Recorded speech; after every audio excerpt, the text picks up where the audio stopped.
exactly why they're trying to pull this person over and what led them to want to pull the car over.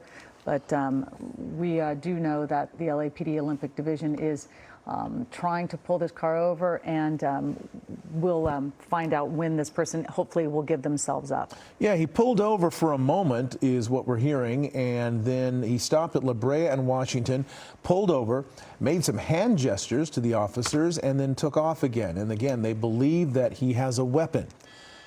So that is why they are going to maintain this. You see the night sun up above, and there are at least 2 pursuing units on the ground behind. Does it look like there might be a person in the passenger seat? I was trying to see if there was a person in the passenger seat. I couldn't exactly tell, but of course when Air 7 HD did zoom in, it looked like there was just something light, maybe a light sweatshirt or sweater, but I couldn't get a full view of this. But again, this chase, a whole lot different than last night. It seems very, it's like the person is following the rules of the road, essentially, not moving erratically, not going into the opposite direction, but just not wanting to pull over. And again, that makes it even more tense for the officers who are trying to make contact with this driver. If they are in fact armed, it just makes it such a dangerous situation for them. And more information on the gestures that he was making at the pursuing officers, simulating a gun, simulating a weapon, and as if to fire at them. So we don't know if he actually has a weapon with him that would back up that sort of a threat, but he was at least making that sort of a visual threat to the pursuing officers. LAPD content at this point to stay right behind him. They're not going to try the pit maneuver. They are staying behind him. He's going on Venice Boulevard. Yeah. And he is just kind of slowly proceeding. It looks like he's stopping at a red light briefly. Speeds have not been high, but they are definitely following him. They want to get this person off the road. No doubt about it. Again, you know, as we know with the LAPD, they are certainly watching these pursuits in a different, probably, way over the last several years. Like you said last night, it was a mental health issue that was happening with the driver. So, of course, anytime you see anyone who may be armed, don't know if there is any kind of crime that may have happened before, but this car is now just stopping, Mark. And it looks like just stopped. Now he's making, yeah. Like, what is he doing? What is that? And now gonna. Well, this is the second night of some really erratic behavior on the part of somebody being pursued by the police. So you saw the gestures right there. Yeah. Don't know what that was about, but they did not approach the vehicle as he stopped and pulled over. He made those gestures just like he was said to have done earlier on in the pursuit a few minutes ago, and is continuing now. Yeah, you just can't figure out what is in the mind of these people who are being pursued by authorities. They certainly do not want to give up, but in the end, they do. Majority of the time, they get caught, they jump out of the vehicle, and they're apprehended, or they just kind of give up after they crash. But the police are being very mindful as well. Okay. Look, now what's he doing here, Mark? Again. He opened his door, and yeah, you saw him kind of pantomiming, pulling a trigger. Now, other information we're gleaning, and this is again from unofficial sources. It's basically chatter. Police. Are you hearing the IFB, Jen? We'll turn on the show so you can hear when the anchors ask me questions. I hear you. You got me? I got IFB.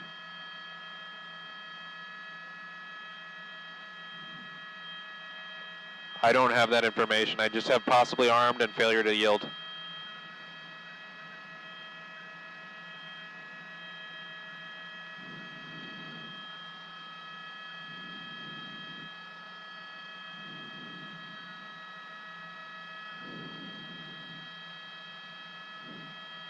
Copy, Des, thank you. 30 out. Assault with a deadly weapon suspect, that's what we're going with.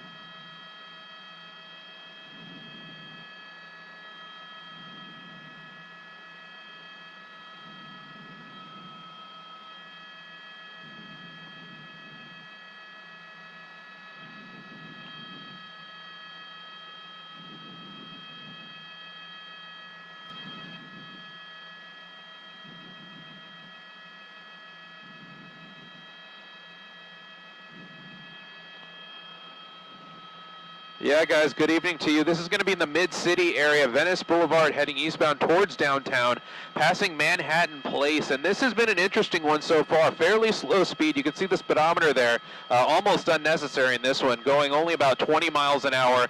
A lot of stop and going. This guy is stopping at red lights and then continuing through them. We do have information that LAPD is treating this as an armed suspect. This is going to be officers from the Olympic Division. I'm just going to section. A little bit of cross traffic there.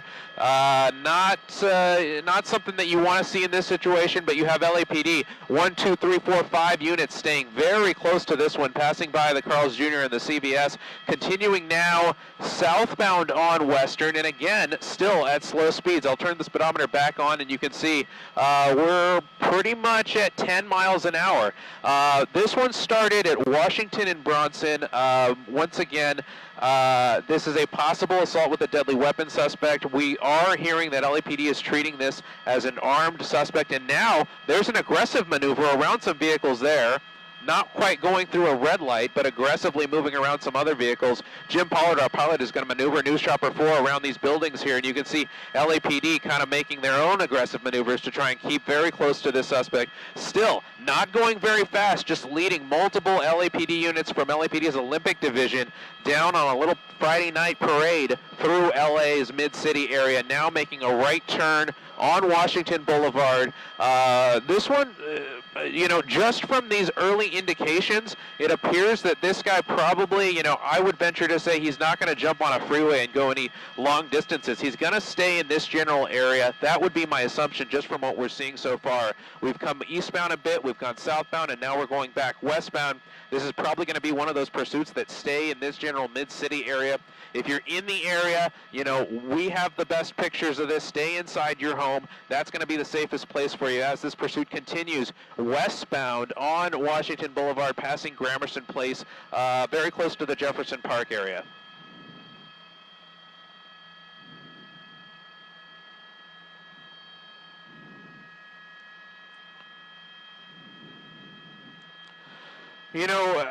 We have seen instances in the past where even when they're dealing with an armed suspect, they do perform a pit maneuver, but for the most part, here we go. All of a sudden, the suspect out of the vehicle, looks like the parking brake isn't even on, and he's making motions. He doesn't appear to be holding anything, but he is making aggressive motions. I'm going to widen out the shot a little bit because we're not sure what's going to happen here, and I think that goes back to what your question was as far as whether LAPD might stay back in this case. I think with behavior like that, you have to assume that LAPD is going to stay way back here and look at him, making very aggressive motions towards officers walking to the rear of his car. LAPD taking a defensive stance here, taking cover behind their doors because you really don't know what this suspect...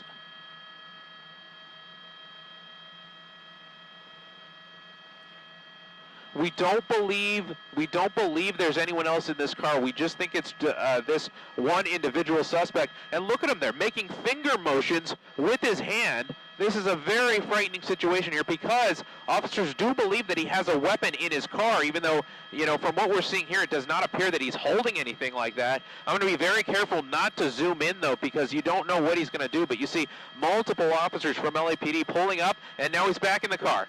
Back in the car.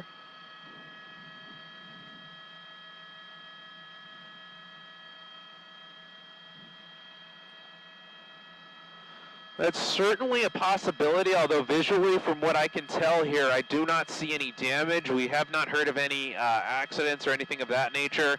And judging from his behavior towards officers, this might be something where he's trying to maybe taunt the officers and keep them kind of close behind them. But after that episode that we just saw right in the middle of Washington Boulevard, you think we're going to go out on a limb and think that LAPD is going to be very careful with this suspect, keep their distance. A pit maneuver, probably, I'm going to go out on a limb and say that's off the table for now when you're dealing with a suspect that's being this unpredictable and this aggressive towards officers. Now coming to an intersection now, Washington Boulevard and Arlington Avenue, coming to a stop there at the red light. Interesting that this suspect is actually following traffic rules up there at the red light. you know, it's really hard to tell when a suspect is following traffic rules, but then getting out in the middle of the street and pretending to shoot at officers. It's just really unnerving and really unpredictable, really hard to predict, I should say, what a suspect like this is going to do. Now we're on Washington Boulevard, still on Washington Boulevard, approaching 3rd Avenue.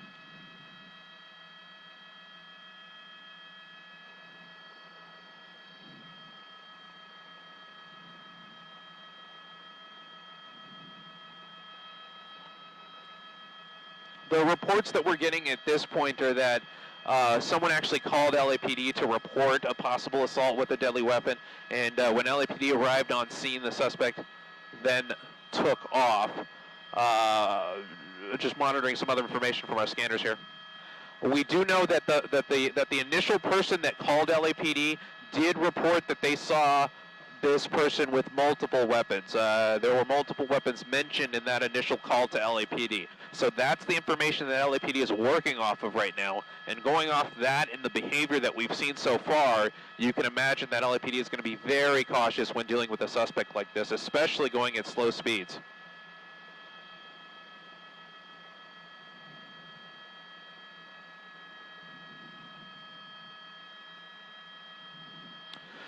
This one started, we believe, around Washington Boulevard, a little further to the west in the Mid-City area.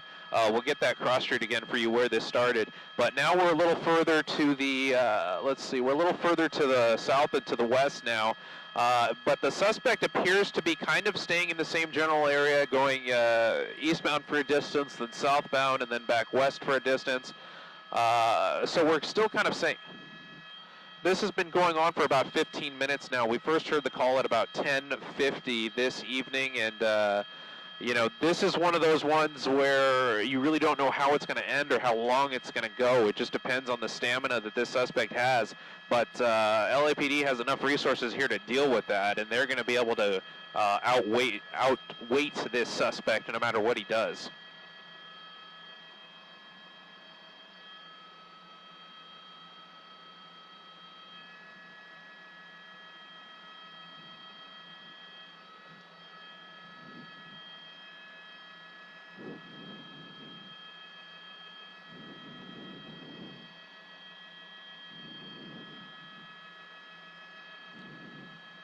So a spike strip's definitely possible. You can see there are officers posted up on Washington and Bronson. That's actually that cross street that I was trying to remember earlier. That's where this started. So we're now back where this started, Washington and Bronson. And you saw there that LAPD officer and vehicle posted up on the corner there. They were preparing to lay down a spike strip. I don't think they were actually able to at that attempt. So that is definitely something that they are willing and able to do in this situation. And that's probably going to be one of the primary methods that LAPD uses to bring this to an end as we continue westbound on Washington Boulevard, passing Wellington Road. Now we have the map view up, and you can see here where exactly we are at any point in time. And you can also see the speed continuing. This has been a very slow speed pursuit throughout, 30, 31, 32 miles an hour. That's probably the fastest that we've seen this pursuit go so far. When we first got on scene here, it was only going about 20 miles an hour. Now we're slowing back down, approaching a light. A lot of the lights in this area, once you get into the late evening hours, are switched to a yield-only mode. So you'll see a lot of that, these flashing yellow lights. The suspect is, you know, oddly enough, respecting those yield-only lights and coming to a, you know, at least slowing down before the intersection, looking both ways before proceeding. Just very odd behavior from a suspect going from, like we saw just moments ago, pretending to shoot at officers to then, you know, yielding for oncoming traffic.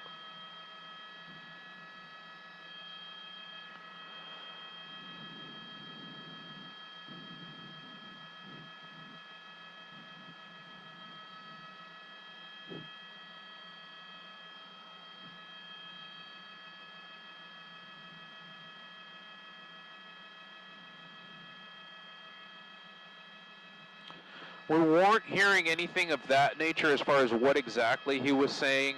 Just a lot of chatter from LAPD about I'm listening to some more chatter right now. But in that particular moment, it was just a lot of talk from the LAPD air unit, just trying to get officers in the right position and trying to make them aware of what might come up as far as a crossfire situation.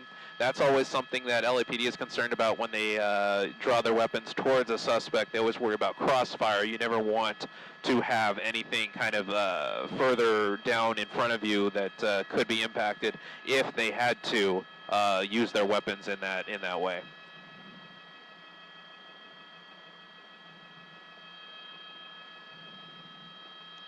Yeah, we're making a northbound turn on La Brea, still technically in Mid-City.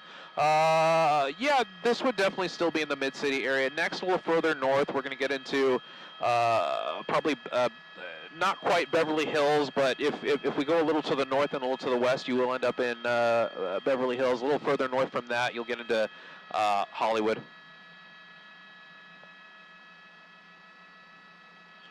Okay, here we go, coming to a stop again.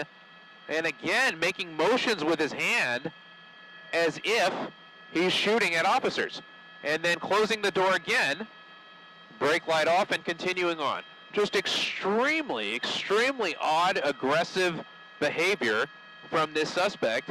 And I don't really know what to make of it, and I'm sure LAPD is just trying to figure out what they can do at this moment to handle a suspect like this that's acting very aggressively. You have a report of this suspect being armed, and it's just something that they have to handle really cautiously. We mentioned spike strips. That's going to definitely be an option if they believe that this suspect is making circles around a general area.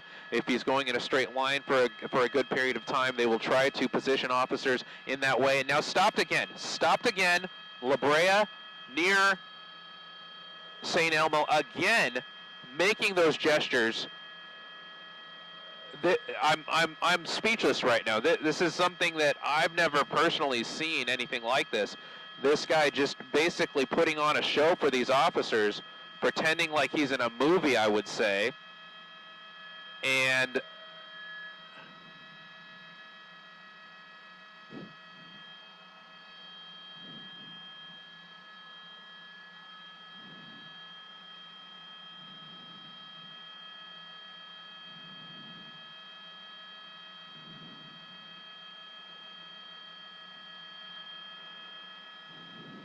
yeah, we don't have reports of this car being stolen. What I haven't heard so far from LAPD radio traffic is a name of the suspect. I haven't heard them mention that specifically. That's something that they would usually do if they're pretty sure they know who this is, and I haven't heard that quite yet. That's not to say that they don't, and they're already working on that. That could very well be the case. And again, we're stopping just short of La Brea and Venice Avenue, still in the Mid-City area. And you have people at the restaurant here that have no idea, at the Taco Bell, that have no idea what has just come up upon them, and a very scary situation for those folks in the drive-thru. They probably have no idea what just stopped right next to them. And this suspect, again, making those gestures at officers, and you have these officers preparing to take cover behind their door, just unsure of what's going to happen next, and you just have to deal with this very carefully. I'm going to hold a little bit of a wide shot here because, we can't be sure what is going through this person's mind. It looks like he is. On whoever they hit. He's gesturing. Oh, now And he's then, bowling. Look, almost like or throwing a grenade. bowling or throwing. Yeah, right. I mean, he's making like all of these violent imaginary motions, like maybe, almost like, I don't know, Yeah. like imagining that he has weapons in his hand. So just a taunting motion. And I mean, LAPD has to be, they have to have an incredible amount of patience with this Correct. situation. And let's just widen out and let's see what they're doing in this instance right now. They're out. They've got weapons drawn. Now he's twirling about out in front of the driver's seat. And I mean, now I have to wonder if this person is, last night, as it turned out, we were dealing with someone that was having a mental health crisis, and it's fair to wonder if that's the situation here tonight as well. Well, you would certainly say this person is not thinking clearly at this time or in their right mind. I don't think we'd be going out on a stretch to say that, Desmond, and certainly meaning no disrespect, but you just don't do something like this with police officers behind you, trying to get you to yield and, of course, give up, and you continue to do this and make gestures.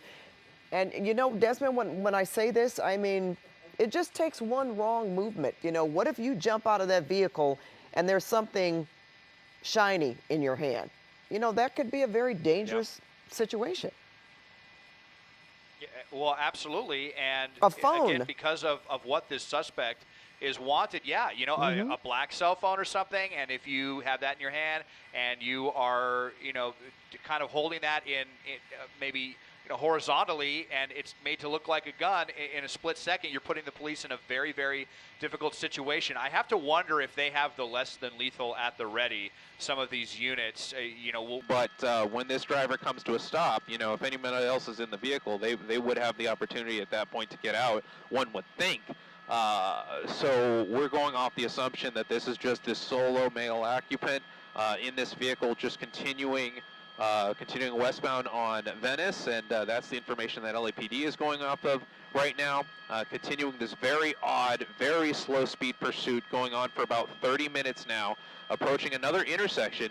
And any drivers in this area, I mean, that just has to be an extremely scary situation with this unstable suspect just driving alongside these other drivers that have no idea what's going on. You have LAPD, all these units making this left turn alongside the pursuit suspect, and that unsuspecting individual just kind of has no idea what's going on right there, and they're just trying to pull over and get to a better spot, and looks like they're going to do just that. LAPD will pass by them, and this pursuit will continue now southbound on La Brea and St. Elmo Street. We've been here before, so we are kind of doing circles in this general area, and that's kind of what I was suspecting what would be the case here just from seeing the initial pursuit behavior.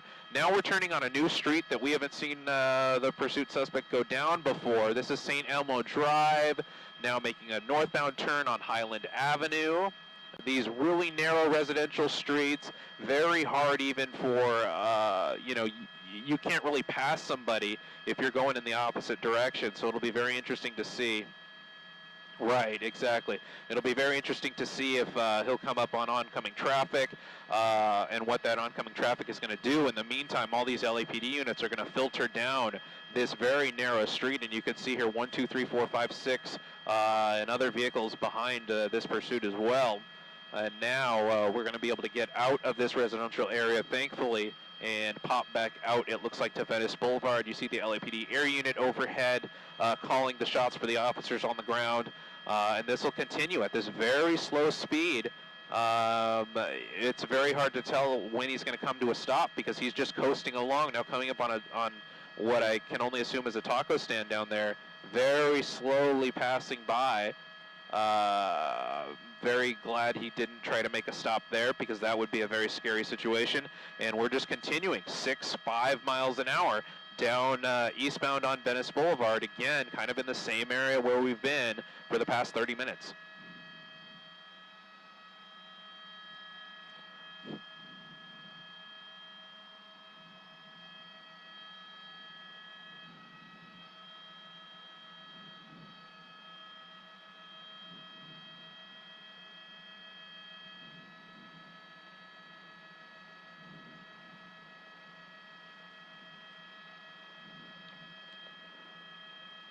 Getting out of the car again, being aggressive again, but like you were saying, the time is on the officers' hands.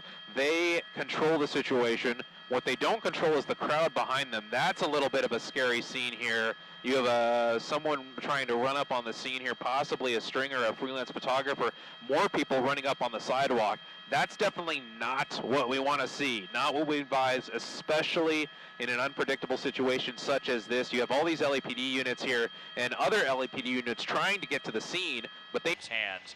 As to, you know, your question about less than lethal, if they were going to use that, they're going to, if they were going to do that, they would have to be very certain, very confident that they're going to basically incapacitate or stun this person in such a way that they won't be able to get back in the car, potentially really agitated, and then start driving like the suspect was last night, because, you know, that's the last thing we need is someone like that. Well, now he's getting closer to officers. Well, all right, we thought he was for a moment there. And he's just getting back in the car. Yeah, that's kind of been the MO the entire time with this pursuit. Okay, well, they're a little distance behind him there. You know, I thought they could have been closer. Yeah, Much it might be closer. kind of difficult to launch a beanbag round from that distance. I'm not entirely familiar about the velocities and trajectories of those beanbags or what the distance needs to be for you to employ one of those if they were even thinking about that. Of course, we're just kind of theorizing what LAPD could try to do to bring this to an end, or it's possible they may just let this run as long as it goes. It could reference another pursuit, the great marathon pursuit that ran more than 6 hours. That was an assault with a deadly weapon suspect, and Correct. we were talking about that for 6 hours that ended in Ontario. Didn't end until 1 a.m. We spent 3 entire tanks of fuel on that pursuit, and we're not able to get the ending because it ended so late at night. And Yeah, I remember you going so back actually to get just never fuel know. and coming back, Desmond. yeah. Right? Yeah, twice. Yep. Yeah, 2 times for that one. That was a very difficult one to cover, and that one they did use spike strips on that one.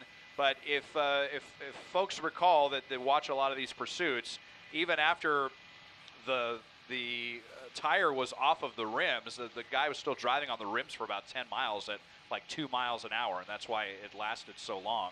So you just never know how these are going to end. Sometimes we have pursuits where they drive super crazy and then they suddenly give up. Other times they just kind of tootle along like this for a really long time. But typically, they end the same way, one way or another, with the person in cuffs.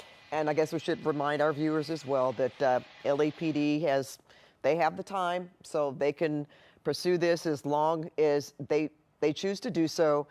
As you had mentioned, Desmond, this person doesn't seem to be a danger to anyone else on the road, at least since we've been watching this pursuit. He gets out and makes these gestures with his hands and gets back in the vehicle. So far, we haven't seen him driving recklessly or getting close to other drivers, from what I can tell. And that's another reason why they could possibly, not rush this. They don't have to. Yeah, not doing any threatening motions at other folks. Now, when we were just earlier, we're on Venice Boulevard right now, headed westbound. But when he was going eastbound, there it looked like there was someone that maybe had a food stand set up, was kind of close to them, and those folks probably didn't really have any idea what was going on. They just see this guy and all these police and the spotlight. Now, as we make a turn here southbound back towards the 10 freeway. All right, so he's basically, well, there he is. He's stopping again. Same thing, Desmond.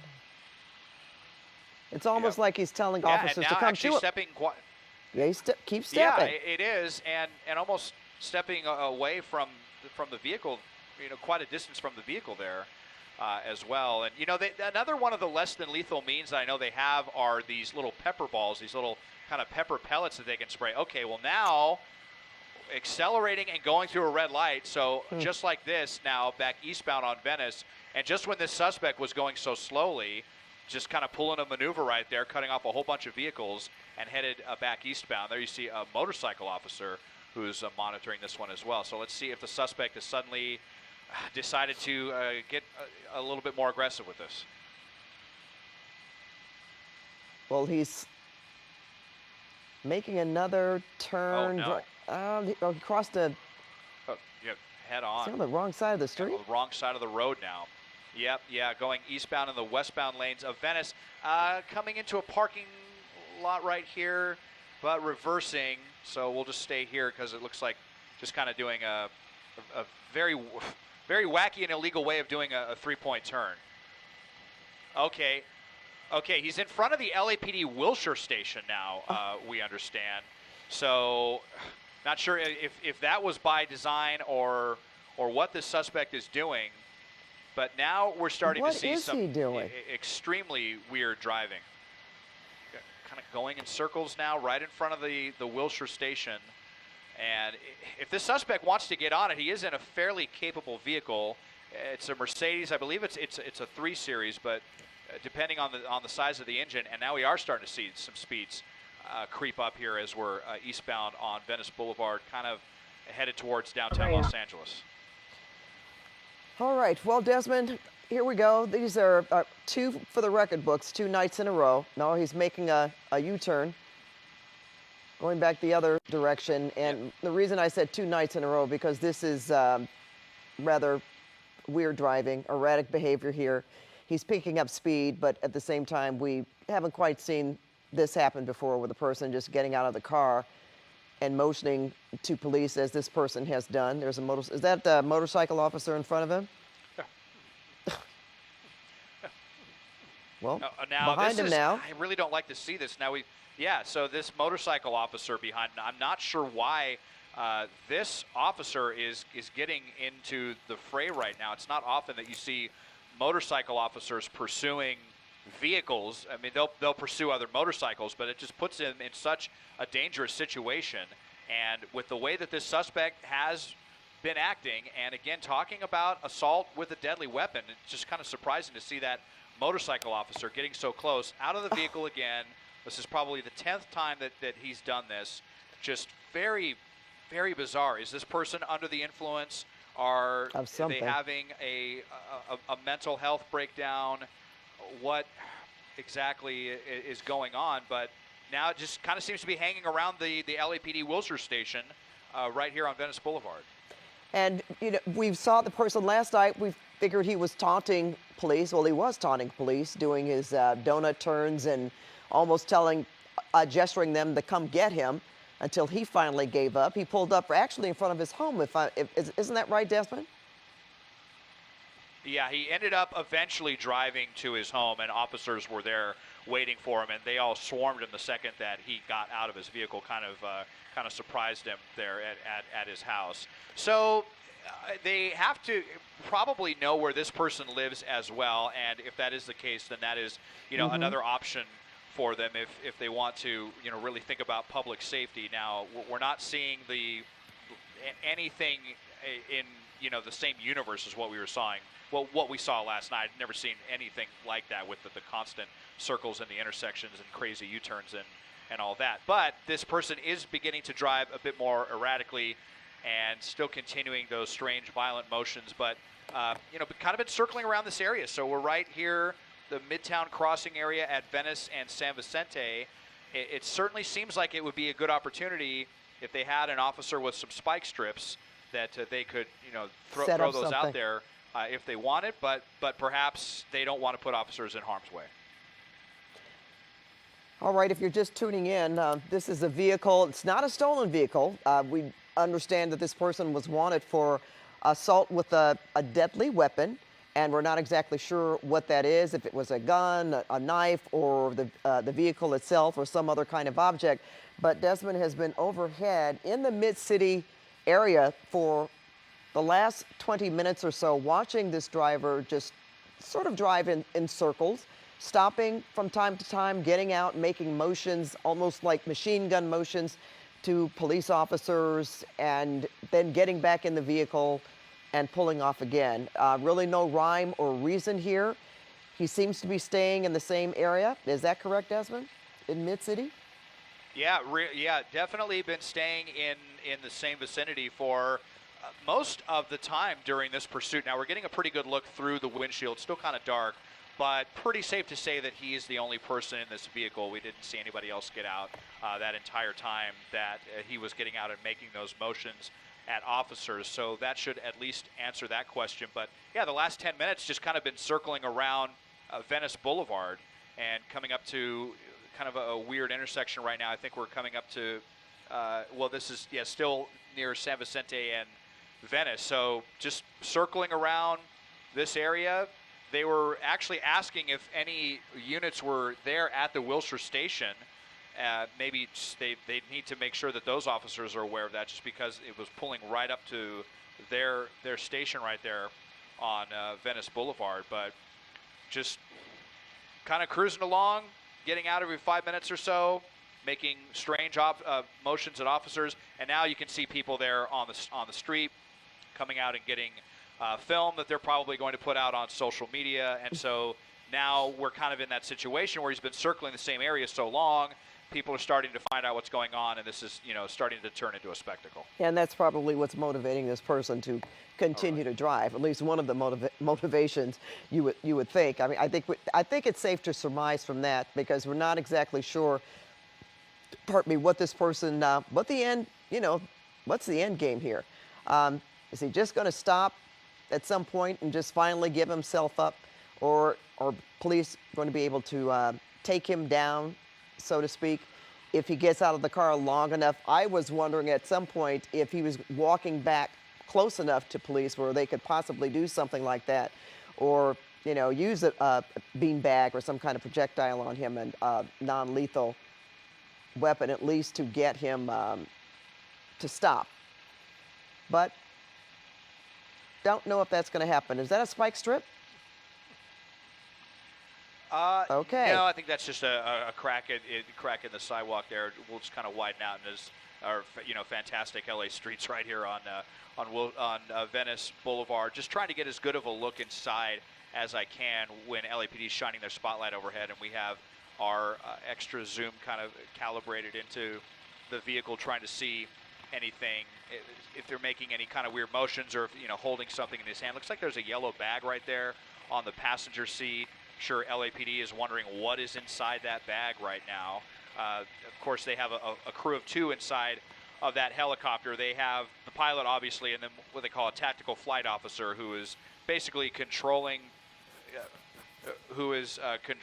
the spotlight, and then he's also calling out the streets to the officers. Now, Mike on the assignment desk is saying, and actually my pilot Chris noted as well, that the 2 front tires appear to be low. So I'm wondering if there was a spike strip employed maybe right before we got to the scene, or I didn't see any spike strips out there earlier. We haven't seen that happen, but it's possible that may have happened at some point. And guess right what, before Desmond? we got here, or yeah.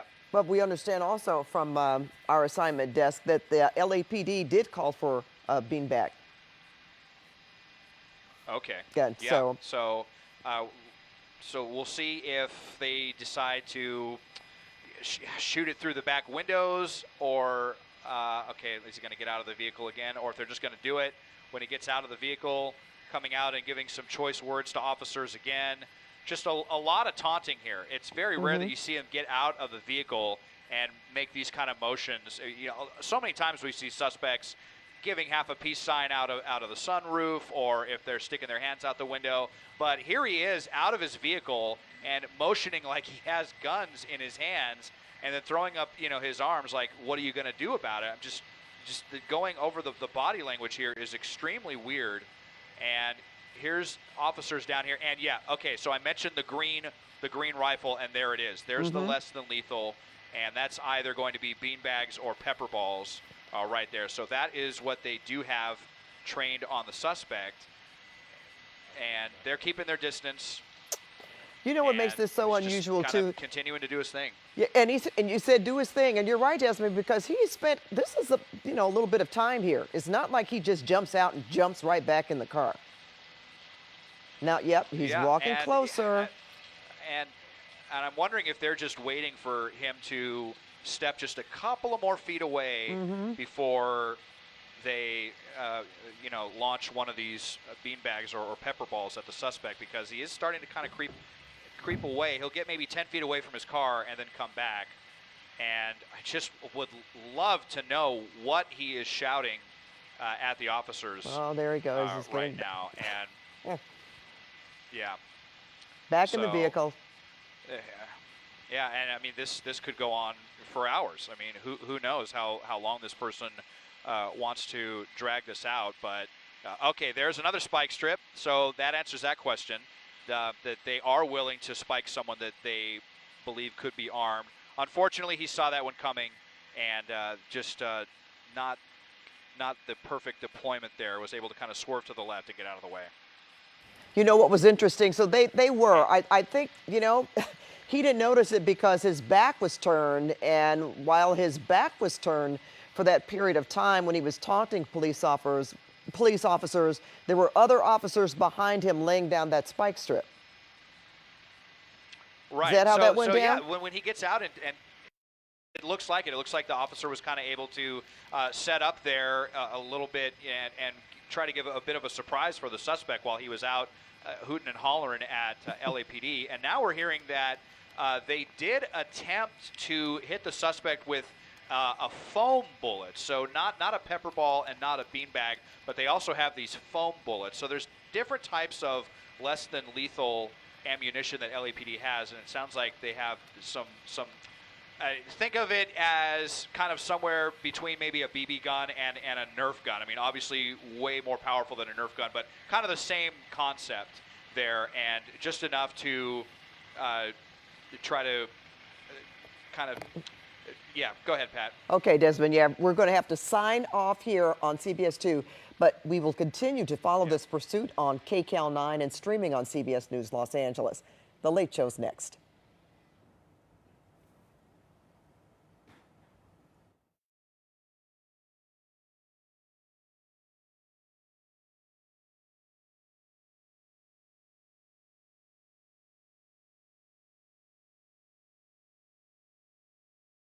Jimmy Kimmel. He was shooting at passerbys and at officers, so LAPD started to back off. And then, yep.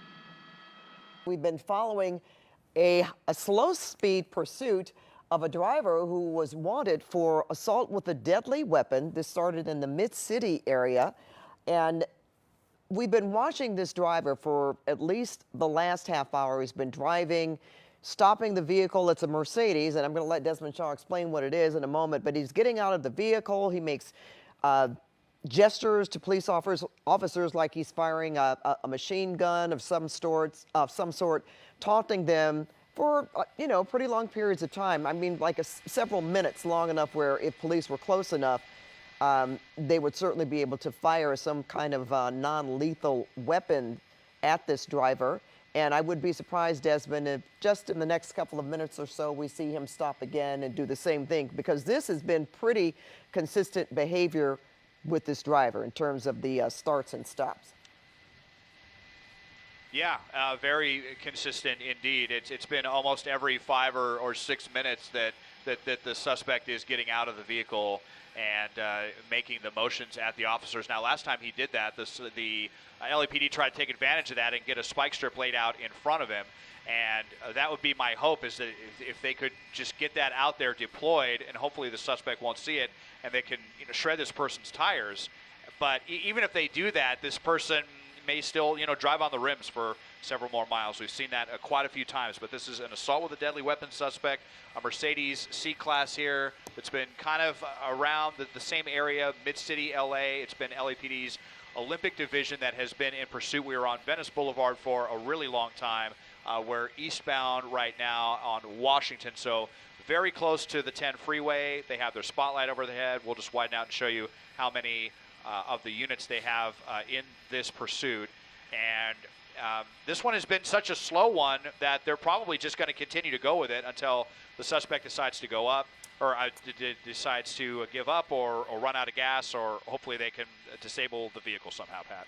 Yep, and you mentioned right when we went on the air on KCAL 9 here that they did deploy spike strips. Do we know if there was more than one, Desmond? We know one was successful for sure.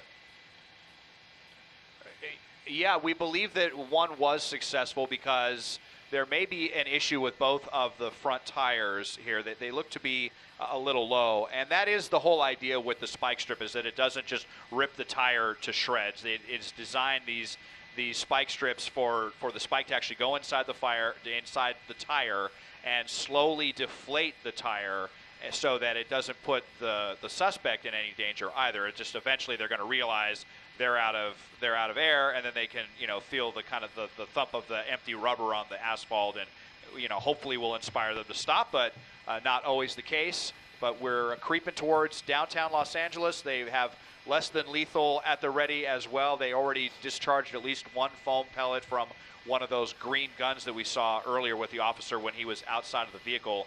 It appears that pellet may have missed. But lots of people coming out to take a look at this right here as we are eastbound on Washington towards downtown. Yeah, you can imagine this on a Friday night. It's dark, and you've got a number of police vehicles following this lone Mercedes here with this driver driving relatively slow in this slow parade going down Washington Boulevard. And really for no rhyme or reason. He's certainly stayed in the same area. Desmond, you had mentioned that they've run the plates and assumed that this is not a stolen vehicle, so they possibly know who the car is registered to. That doesn't necessarily mean that the person behind the wheel is, of course, the person that owns the car, but we can certainly assume that as much. And again, officers are slowly behind this Mercedes, following the driver to who knows where. But right now, still staying in the Mid-City area. It's interesting, we haven't seen an attempt to get on a freeway, Des.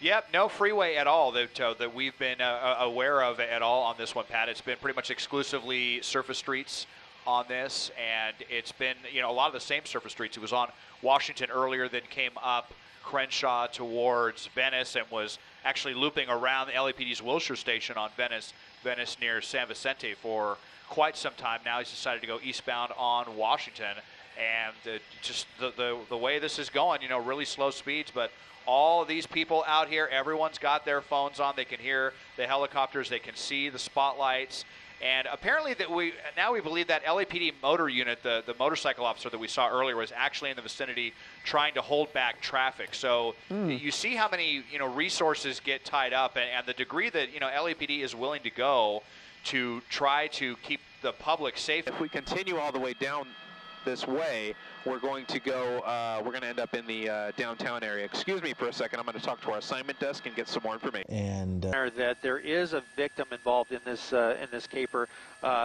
It sounds like that victim was in the area of Bronson and Washington, and that person reported to the LA. The long game that's to begin to deflate. Towards midnight and the beginning of the weekend, here we are eastbound on Washington, and we'll see what the suspect does when they get into downtown Los Angeles, if they're just going to continue to stay on the Washington or head for some other surface streets. Yeah, and it's sure that the officers have more information in terms of exactly why they were in pursuit of this vehicle in the first place, in terms of this assault with a deadly weapon.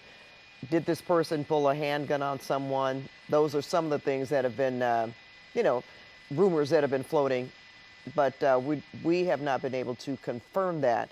But it also appears that the officers, we've noticed them on more than several occasions when they get out of they're still behind their vehicles when they get out. Look at this. It's almost, I don't want to be trite, but it almost looks like a funeral procession, Desmond, when you got these cars lined up on the other side, and here's this one vehicle with so many LAPD vehicles behind it. It's just, from your shot there, it is a spectacle. Yeah, absolutely.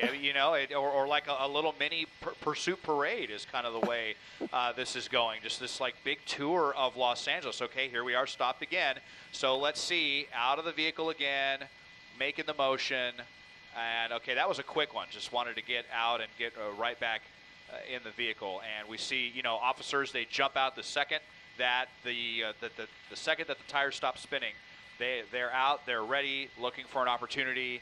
Maybe they can shoot a foam bullet. If they can shoot a couple, into this person's chest or in their legs or something, maybe they can prevent that suspect from driving away. I mean, even though the suspect doesn't have anything in their hands, they have no idea if this person's got something in their waistband or what. Not likely that they're driving with a weapon in their waistband, but, LAPD takes every precaution with these, and if they get the opportunity, though, to use that less than lethal, maybe they can bring this to an end sooner rather than later. Yeah, that's what we were hoping for. And if he gets out of the vehicle long enough and, officers could get in position or to get close enough to actually strike him, as you just mentioned, at least to, you know, immobilize him where they can take him into custody, or as you said, where he couldn't get back in the vehicle. I'm trying to, can't see, it's really dark, ascertain if anything's with those front tires that you mentioned. I can't really tell from here if they're flat right now, which would indicate a successful spike strip. Hard to say. It's really hard to, very hard to say. I'm starting to think that if it was successful, that the tires would have completely deflated by now, because it has been a long time since that spike possibility that we may not have gotten on camera. We did get that one on camera that was unfortunately not successful. LAPD tried to jump out there when the suspect was out being aggressive and not looking, but it unfortunately was able to swerve away at the last second and get away. But just kind of circling back around, now we were northbound on Western, and now we are back east on, I believe we're on Olympic right now. So again, you know, not necessarily driving in circles, but actually in the same area, not making any moves, not getting on a freeway. So no indication of obviously what this person is thinking. And as you had mentioned earlier, we were hoping that maybe a family member or somebody who knew this person was in contact with them and would convince them to stop, as we witnessed last night with the person driving that vehicle. But certainly last night was a different story in terms of the want. They weren't wanted for assault with a deadly weapon or anything that egregious, just driving recklessly and making donuts on the street, brushing one vehicle. Did make close contact with one vehicle, but not necessarily driving dangerously to put other motorists in danger. And tonight we haven't really seen a lot of dangerous moves on the part of this driver, even though right now he's driving on the wrong side of the street. We've seen that a couple of times, but with the speed that he's going, he hasn't really, you know, put people in imminent danger, put it that way. Right. So we did just get some new information from our intrepid assignment desk, who's definitely putting in some overtime right now, about what led up to this assault with a deadly weapon incident. And apparently it happened in the Wilshire Division, so kind of in this area that we're in right now. And apparently this person pulled a rifle and a handgun on someone, on a civilian, and that person called 911. They must have had the license plate, or if they knew who that person was. It's unclear what the relation was of that person to this suspect. But now that is why LAPD has every reason to believe that this person is armed. They're very concerned that there are there's guns inside of the vehicle. And now I'm starting to wonder if that's what the suspect is doing. Maybe it's a warning, you know, maybe he's getting out and making these imaginary motions, but if it's his strange way of communicating to officers that, hey, you know, I've got weapons in here. It's just conjecture, but I'm just kind of trying to connect the dots here, Pat. Well, of course, and two, if that is what this person is doing, again, that could backfire on him. To sort of indicate that, yeah, I've got some automatic weapons in here, so you better be careful. That does not always work to their advantage, because at some point, LAPD can go as long as they want, but knowing that information, if that's true too, Desmond, then 9 times out of 10, they will follow this person, right? As opposed to waiting for him maybe to go to where he lives and showing up there. If it's something this is as egregious as pulling a gun on someone, then they're going to be more likely to get this guy in custody. Yeah, I would agree with that sentiment. As we are headed back here along Olympic Boulevard, we just crossed Crenshaw not too long ago, and you see we continue at these low speeds, but really serious concern about what this suspect has in the vehicle. We saw that yellow bag that was in the passenger seat right now, and I'm sure LAPD is probably just going to make that assumption for their safety. They're just going to assume that those weapons are in this vehicle. And then you've got this guy making these violent motions, getting out, and with almost like pretend, a pretend gun in his hand. And then we saw the weird motions earlier with what looked like he was maybe throwing a grenade or something as well. So it's definitely disturbing behavior from LAPD, and just have to see how much patience they're going to have with this one. And as we come back to that intersection right here with San Vicente, actually I believe we're on Venice right now, so San Vicente and Venice, and again just hanging out in the same area. So we're going to pass by LAPD's Wilshire station again. This will be about the 5th or 6th time that the suspect's done that tonight. And reading into this though, Desmond, even if this person does have weapons in his vehicle, officers certainly did take the chance to put that spike strip down when he was out of the vehicle with his back turned. They made that calculation to do that, and that gives you some sense of, yeah, they want this to end. And they're also taking some chances too, but then that's what police officers do. They obviously are gauging the situation and figured that they had enough time maybe to throw that down, just crossing Rimpaw, to throw that spike strip down while he was out of the vehicle, far enough from the vehicle where he wouldn't necessarily just jump back in or grab something from the inside of the car that could be a lethal weapon of some kind. And I'm just talking because looking at where they were, they made that decision to get out of their car and lay the spike strip down while this person was out of the car, even knowing that he could have those weapons inside the vehicle. Yeah, it's an incredibly difficult decision for LAPD to make in that instance, and maybe if they're thinking if for some reason the suspect does pull out a gun, maybe they can jump from behind the vehicle, and these are the really difficult decisions that LAPD has to make in a situation like this. I'm starting to wonder too if there's any interest in calling the SWAT department out on this one. If someone's making these kind of, I'm getting some more information here that if the suspect gets out of the vehicle again, it sounds like they may be more aggressive with the less than lethal. So let's just see what happens with this one now. Coming to a stop again, but there's been a lot of times where he's just kind of stopped in the middle of an intersection and kind of creep through. And this is look at the scene awkward here with all these civilians. Yeah, I was going to say, look at the scene that's created there. There are a lot of vehicles there, a lot of civilians on the streets, in their cars, and as we've seen people out taking pictures, what have you, pedestrians, but this is certainly not something that you see there we go. Well, he's out of the car again. Let's see if they're going to do what you said. Let's see what's going to happen here. Yep. I'm just kind of trying to stay a little wide here, see what LAPD is doing. You see him, he jumped back in the car. And now he's getting back in the vehicle.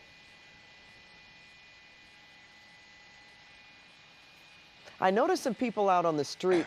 I wonder if that would have anything to do maybe with the officers not firing, even less than lethal, if you've got other civilians on the street there. That would be close enough. Very, very, very likely. And that's what's going to make this so difficult. This has gone on so long, and every time I widen out, you're seeing a lot of people here on the street. It doesn't matter what street we're on because this suspect has been in the same area the whole time and at a very slow speed, has just created such a circus out here in mid-city LA on a Friday night. A lot of people up late here, trying to kick off the weekend, and they see the spotlight, and these people, they are probably unaware of what this person is wanted for. They're probably not aware that this person allegedly pulled a gun on someone else, and that those guns may be in this vehicle. And if they knew that, you have to wonder if they would be that willing to come get this close to this pursuit just to get some video for social media. Yeah, that's a very good question. But there they are, getting close enough. You would think that if that's the case, that you'd be a little mindful of this guy stopping and getting out of the car. What if one time you don't want to think that way, but he could pull a weapon, especially if we think he already has one in the car, and then that would present a very an awful situation with him firing at police, police firing back, and then you've got pedestrians running for cover. You know, we've shown a couple of stories tonight, Desmond, where there have been young people firing guns on a baseball field. And is that related? Not necessarily, but then again, just the possibility of people shooting guns or firing weapons, you know, that is something that I would think would give some people pause, because you just don't know. No, you just don't know, especially it just kind of seems like in this day and age, you know, I got to tell you, Pat, I'm afraid when I'm driving around LA to even honk at someone that's not turning on the green turn lane, because you just don't know who you're dealing with these days. And so it's why it's just always kind of surprising to see the folks out here getting so close to a pursuit, having no idea what the circumstances are that led up to this pursuit. But we're back on Washington Boulevard, headed eastbound once again. So we'll see if they're going to make that turn on Western and just complete this huge square that we've been doing, basically between Washington, Venice, and Western, and I think Crenshaw. Well, you know what, Desmond? We do have video. We want to split the screen because we want to stay on your live picture. But we have video where you might be able to see him being hit with a beanbag. That would be on your right. Okay. Okay, it's still. And I got to imagine, you know, if they were hit, that would be very painful to be hit with a beanbag. Probably, you know, left a nasty welt at the least. But apparently not so much. I mean, I didn't even see the suspect flinch in any way, and was able to get back in the vehicle and not having any difficulty driving. So I'm not sure where LAPD would be aiming with that when they're going to shoot a beanbag or a pellet, if they're aiming for the legs to try to prevent him from getting back in the car, if they're aiming for the hands. I can't imagine they're aiming for the head, or maybe just aiming for the chest, just to let the suspect know that they mean business. Yeah. But it doesn't seem to matter to the suspect. No, especially as you said, if he got hit and he just continued to drive to get back in the vehicle as if nothing different than we've seen from the driving that he's done over the last hour or so. He's still driving rather slowly. Not that he would be impaired in terms of, you know, being injured in some way. We haven't noticed anything like that. It's been a little bit. Now, we saw him get out of the car a little while ago, but earlier, wouldn't you say, Desmond, he was doing it more frequently? Haven't seen it as frequent. And maybe that's because he knows, especially if they did try to hit him with a beanbag, then he knows that they are going to fire at him. Yeah, quite possibly. You know, maybe not wanting to get out and get hit by another one of those painful, less than lethal rounds, if it's foam or if it's a beanbag or what the deal is. But there we saw just another person on, even kind of flashing their cell phone light at this driver as well. So an incredibly frustrating pursuit all the way around, no doubt about it. But at the very least, not driving like we've seen with some of these pursuits, 100 miles an hour, 70 miles an hour on streets, circling all over the place like that super dangerous one that we saw last night. But the flip side, we are dealing with somebody who could very well be armed with a gun, and they're just out here driving around and certainly making some violent motions towards LAPD, and we continue to make our way towards downtown. But I have a feeling that if we just go a couple more streets, the suspect is going to make that left-hand turn, just based on what they were doing earlier. All right, there, a lot of folks out tonight watching this guy. And as Desmond mentioned, we haven't seen him make any moves to get on a freeway, even to really pick up speeds. He's been going about the same amount of speeds, maybe ever so slightly. He would gain some speed for a minute, but then quickly slow back down. And Desmond referenced this chase that we watched. And we hope that's not the case here, don't we, Desmond? Where you had to go and refuel, where this driver was on the road for 6 hours before they brought that pursuit to a standoff. We certainly hope that's not going to be the case here tonight, because officers are certainly dealing with something a little different. This guy has some weapons in the car, pulled a weapon on someone we're thinking that they want this to be over, but they have to be very careful. And with that being said, they can take their time, even though they probably don't want to either. They'd rather be doing something else on Friday instead of following this guy, not knowing what he's going to do, or, you know, giving him every opportunity to stop. But when he does, he gets out and taunts police and then gets back in his vehicle and is still driving. Yeah, well, if this is going to be one of those marathon pursuits, then we're going to have to land at an airport where I can get some coffee, because it's already getting pretty late. As we, what are we now? Just at about midnight. Welcome to Saturday morning and the weekend here, eastbound on Washington Boulevard. And yeah, you always wonder how much longer do these suspects want to continue? Oh, look at this, going on with Desmond. this. No, whoa, look at this guy getting right up in the grill of that car, getting way close. And this is the thing, you know, as LAP, if they're going to continue to let this go on, that's what's going to happen. Right. Let's talk about that 6-hour pursuit, because that one was going on for so long that you had people coming and parking on the 10 freeway and then getting out and running around near the freeway. They were putting up signs, trying to advertise stuff on the sides of their vehicle and stuff. So the longer this goes on like this, the bigger of a circus it becomes, and it's just that many more factors that LAPD has to factor into their calculations about how they're going to handle this. And we'll see what they do. They have, they've had some more opportunities, I would think. As slow as this person is driving, that they could possibly deploy another spike strip if they wanted to, I guess. But you haven't noticed that happen, Desmond, so you wonder what.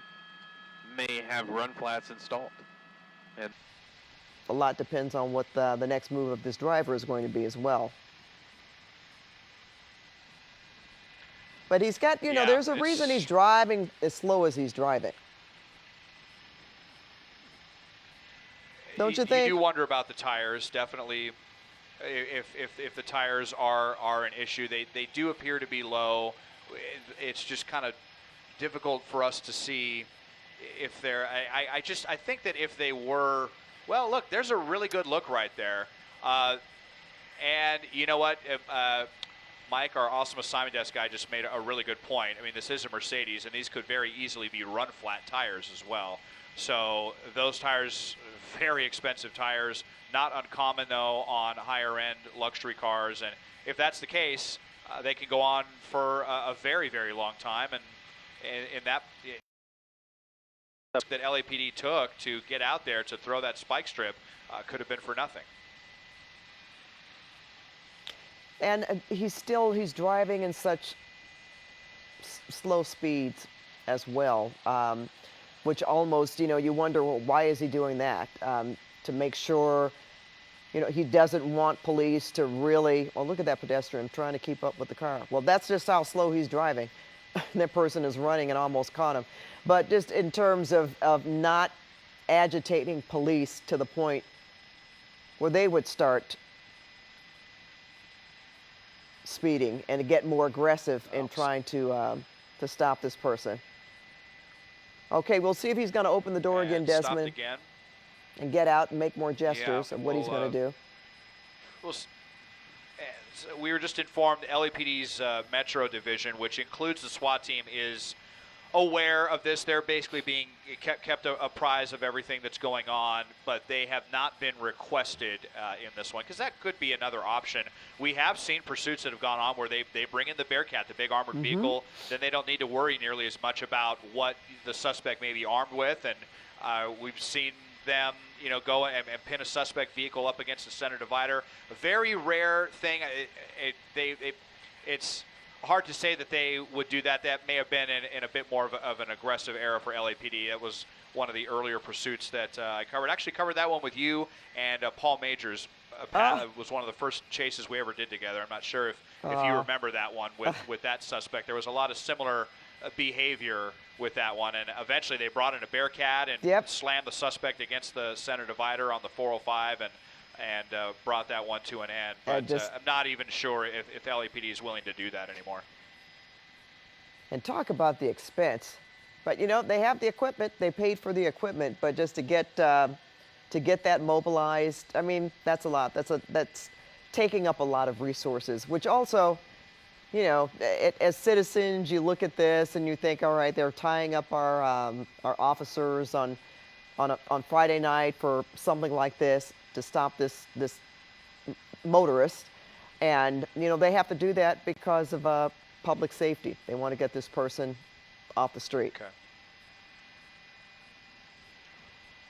But that's when Yeah, you feel. That's when I feel bad it's for just always- officers. I do. Yeah, I mean, this is a large expenditure for taxpayers, no doubt. And you know, maybe some of these officers are getting some overtime right now, and maybe they're happy to be getting it, or maybe they were about to get off work before this happened, and they just want to be home with their family. But it's just so frustrating all the way around when you have something like this going on, and it's just never an easy decision for officers. We don't think there's going to be any pit maneuvers happening. That if they were going to do that, they would have already done so. LAPD air unit. It's always been an ice cream. Talking about exactly this. People on the side of the street that are coming out of their homes. We can't advise, you know, we can't enough advise against it. As we see a spike strip right there, Venice Boulevard in Arlington Place. It's being pulled out, and that looked like a positive hit there. A positive hit. Drag this one out as long as it's going to take. And that's, you know, and we haven't even talked about the law enforcement helicopter overhead. And we can tell you that it is not inexpensive to operate a helicopter, and they're probably going to be having to go for fuel. So then you're going to be talking about another helicopter coming to relieve them while the other guys go back to base and get gas. And then you just really see how many resources can be devoted to one of these pursuits. Yeah, a pursuit like this that is just dragging on and on with a person who clearly, I don't want to say they're out of their mind, but they're not in their right mind considering what they've been doing with jumping out of the vehicle and, you know, taunting officers. They've got to know that it's going to end at some point, and they're not going to get away. Certainly not driving at this speed, Desmond. Well, we did just hear. Yeah, we just heard here, and as we go through. What? Oh, look at that! Somebody Someone's threw just throwing something. some at the suspect right there. Yeah. See, they're looked tired like of maybe it, a too. can or a bottle they just threw. I shouldn't, Yeah. you know, I don't mean to make light of this, Yeah. Desmond, but as you say, here it is. It's midnight, and it's in their neighborhood. You know, and they've got like Yeah. choppers overhead. You've got a line of police cars behind a guy, and we did see someone on the corner there throw a bottle or something at this car. Maybe he heard us talking about, you know, his tax money going to pay for this pursuit, and was a little agitated. That here comes there a little I don't want to call them a biker gang, but a little group of motorcyclists there stopping to make a gesture there. Now, we did just learn that SWAT is being dispatched to this situation, so we'll see what all that means if they're going to bring in a Bearcat. And I'm not, you know, now I'm starting to wonder, can you do a pit maneuver with a Bearcat?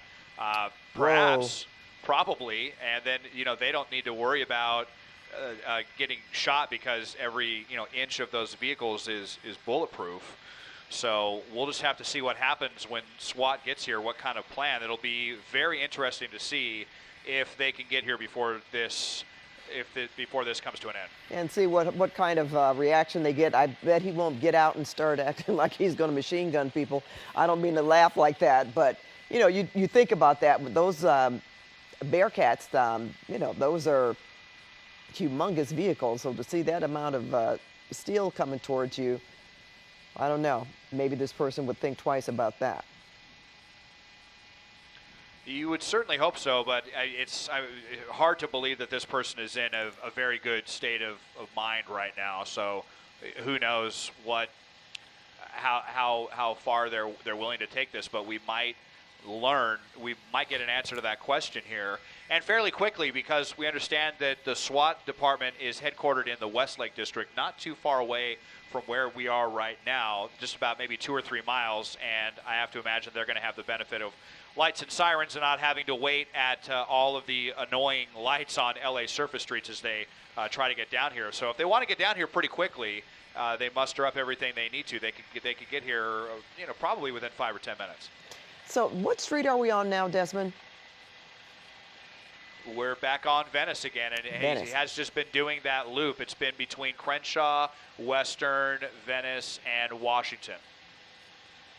Okay, so those are the major thoroughfares that this driver has been on the whole time, the whole night, which again makes you the ability or them wanting to put more spike strips down, or if they just want to get this over with too and bring in SWAT and try to end it.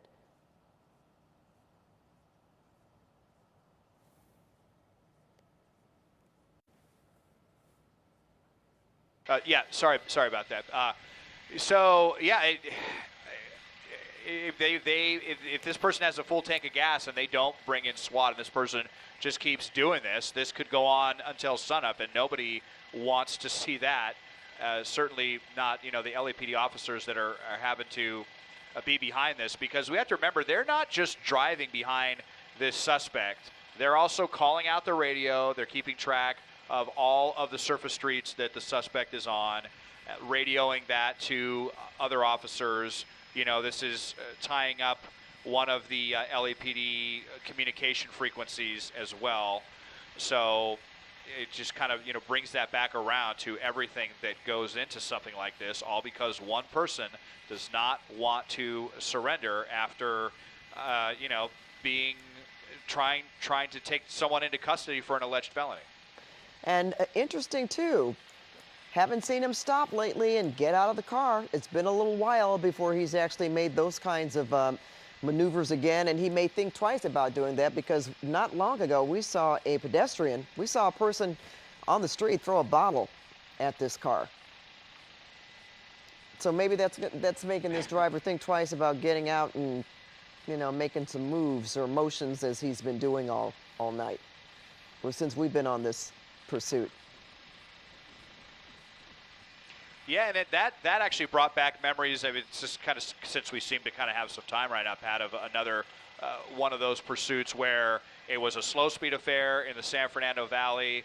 Somebody wouldn't stop, and you had all kinds of people getting involved, coming up and getting right up next to the suspect, or coming out and running up next to the window and banging on the windows, even getting in front of the hood of the vehicle. And that is the kind of thing that LAPD has to think about as well. So it might just be a good idea if they can bring SWAT in and bring this to an end, and all of these people can go on with their Friday nights and not be in harm's way with this person.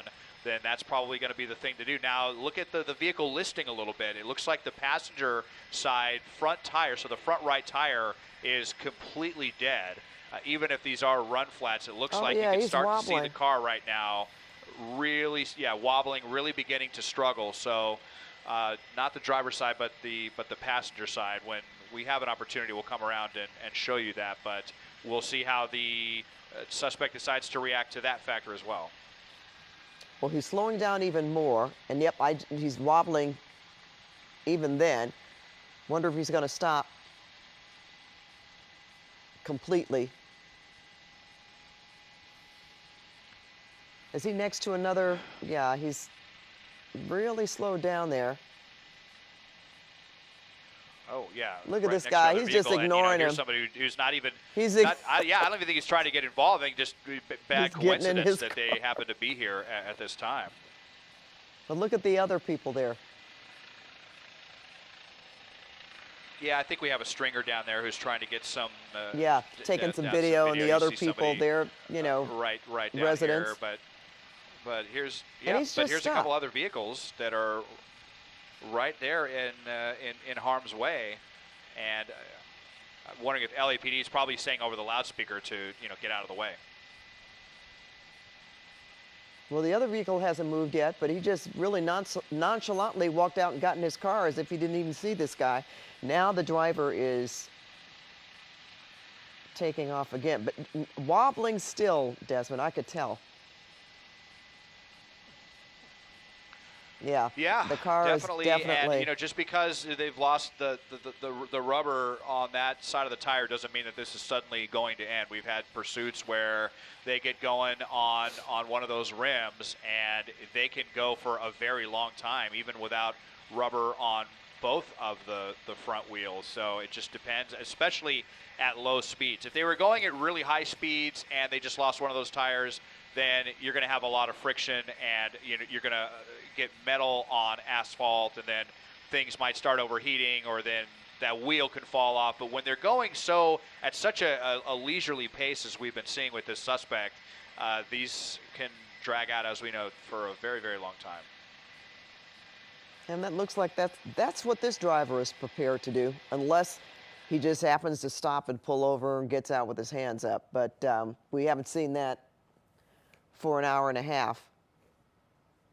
Or I should say an hour, because we started this in the 11 o'clock hour, and here we are past midnight. And the driver is still going, but the car seems to be, what was that, Desmond? Something, did he throw something out of the car? You know what? I looked away there just for 1 second there, Pat. I was apologize. I didn't see anything coming out the window on that one, but just noticing the condition. Okay, yeah. Apparently somebody was throwing bottles at him. That's what the police are saying over the radios. Oh, still. Is that and so this might still be the second.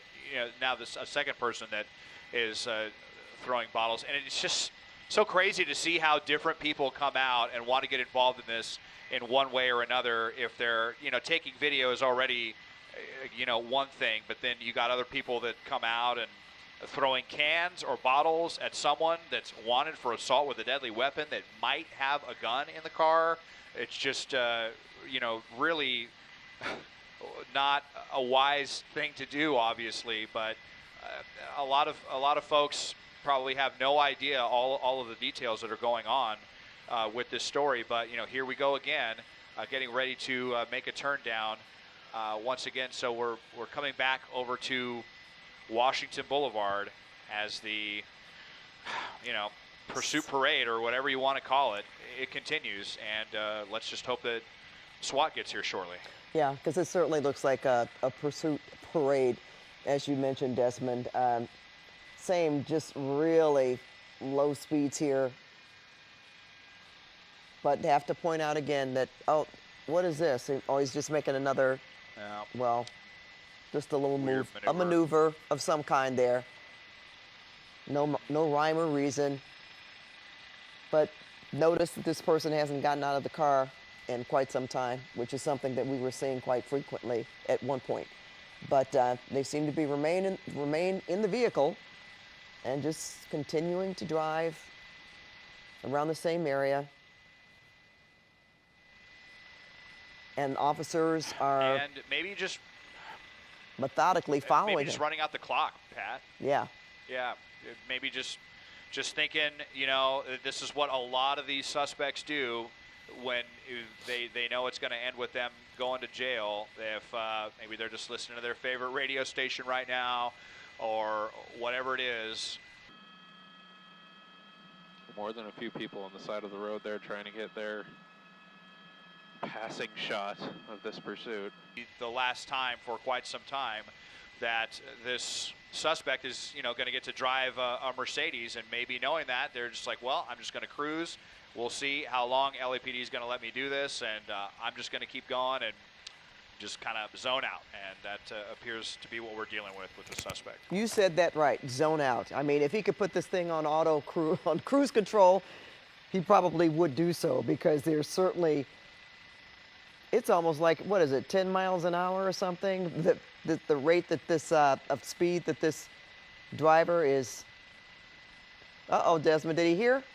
He picked up. It was. Yeah, he must have heard you, Pat. Yeah, I must have heard you talking about how slow he was going, and then he just tapped on the gas pedal. But, he's got one bad tire, so we'll see what that does. And then he's coming back up to that area where, just based on what he's been doing earlier, he's probably going to make that turn again on Western. We just crossed Victoria, I believe, right there.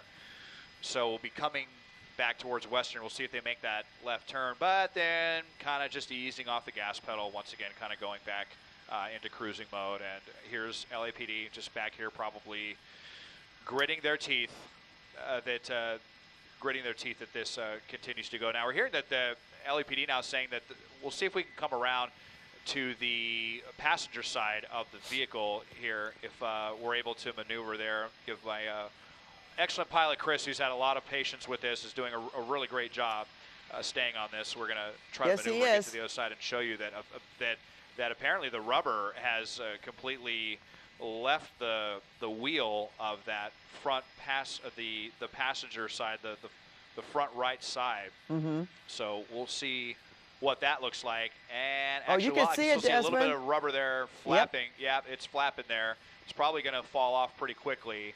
And then when we're going to be metal on asphalt, we'll see if we start to see any spikes begin to spark up. And we'll see. You know, Wow. I don't think we've ever seen a Mercedes with wheel on asphalt. We've seen trucks, we've seen little Toyotas, we've seen minivans. I don't think we've ever seen a Mercedes C-Class here with metal on asphalt here as the rubber falls off. We'll see how much longer the rubber can withstand this. It's kind of funny to see the tire just kind of flailing around here, but not deterring this suspect, that's for sure. No. Well, last night it was the bumper that became detached, that they dragged around for forever, doing donuts and drying at much higher rate of speed than this person right now. But yeah, it's almost painful to watch that tire, Desmond, because it's going to be toast in just a minute here. But again, doesn't seem to affect the driver. He's still driving.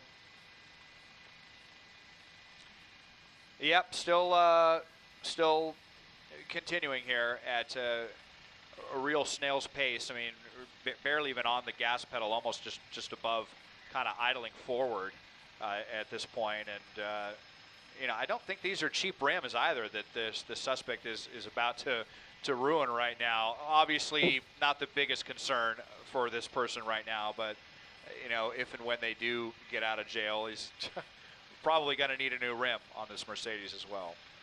Yeah, I would guess so. Desmond, should we say, hope you have insurance? But I don't know. You know, would you do that to your vehicle Yep. anyway? Now, is he going? Oh, I thought he was going into a parking lot. Well, he is.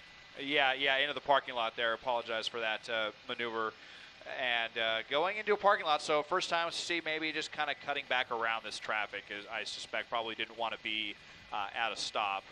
But, and again, now we see the LAPD officers kind of wrapping around the parking lot on this one. And, you know, everyone at the stoplight has just got to be like, what is going on? Of course. You know, what is it? What is Right. the spotlight overhead me right now as we make our way back out? And just a gingerly non-compliant cruise late night here in Los Angeles with this assault with a deadly weapon suspect. Oh, Des, you said it absolutely right. A late night cruise, you know, and he's cruising by himself. It's not like he's Yep. right. He's not impressing a passenger. Since we're talking about cruising in And Los Angeles, no, he's in the car by himself, just leading police on this parade that has seemed to go on forever, and not exactly sure when this is going to end. Has that tire come off yet, Desmond, or is it still somewhat I believe attached? so. I believe the tire did finally come off. When we get the opportunity to go to the other side, we will again. But yeah, you know, Pat, there was a time when this was the thing to do on a Friday night in Los Angeles, was to go out cruising. And Yeah. I don't know if the suspect is from a different era or what the deal is. Maybe, you know, reliving his teenage years when cruising was much more of a phenomenon. I mean, who knows? But just continuing on these streets. As we come back around, we'll check on that tire. I think I still see a little bit of the rubber there. So Yeah, it's still No, going. it's just amazing how long these tires can hold on when they're flat and driving on notorious LA streets. And can you imagine the noise? You know, Oh from, yeah, it's from a, the it's a tire. horrible noise. You know, not just even from the tire, but from, you know, the officers behind, the choppers, and it's just, here this guy is just listlessly driving around and around, and that tire is still going. I mean, that now has become, you know, the focus of our attention, just because of how long it's still on the vehicle. Unbelievable.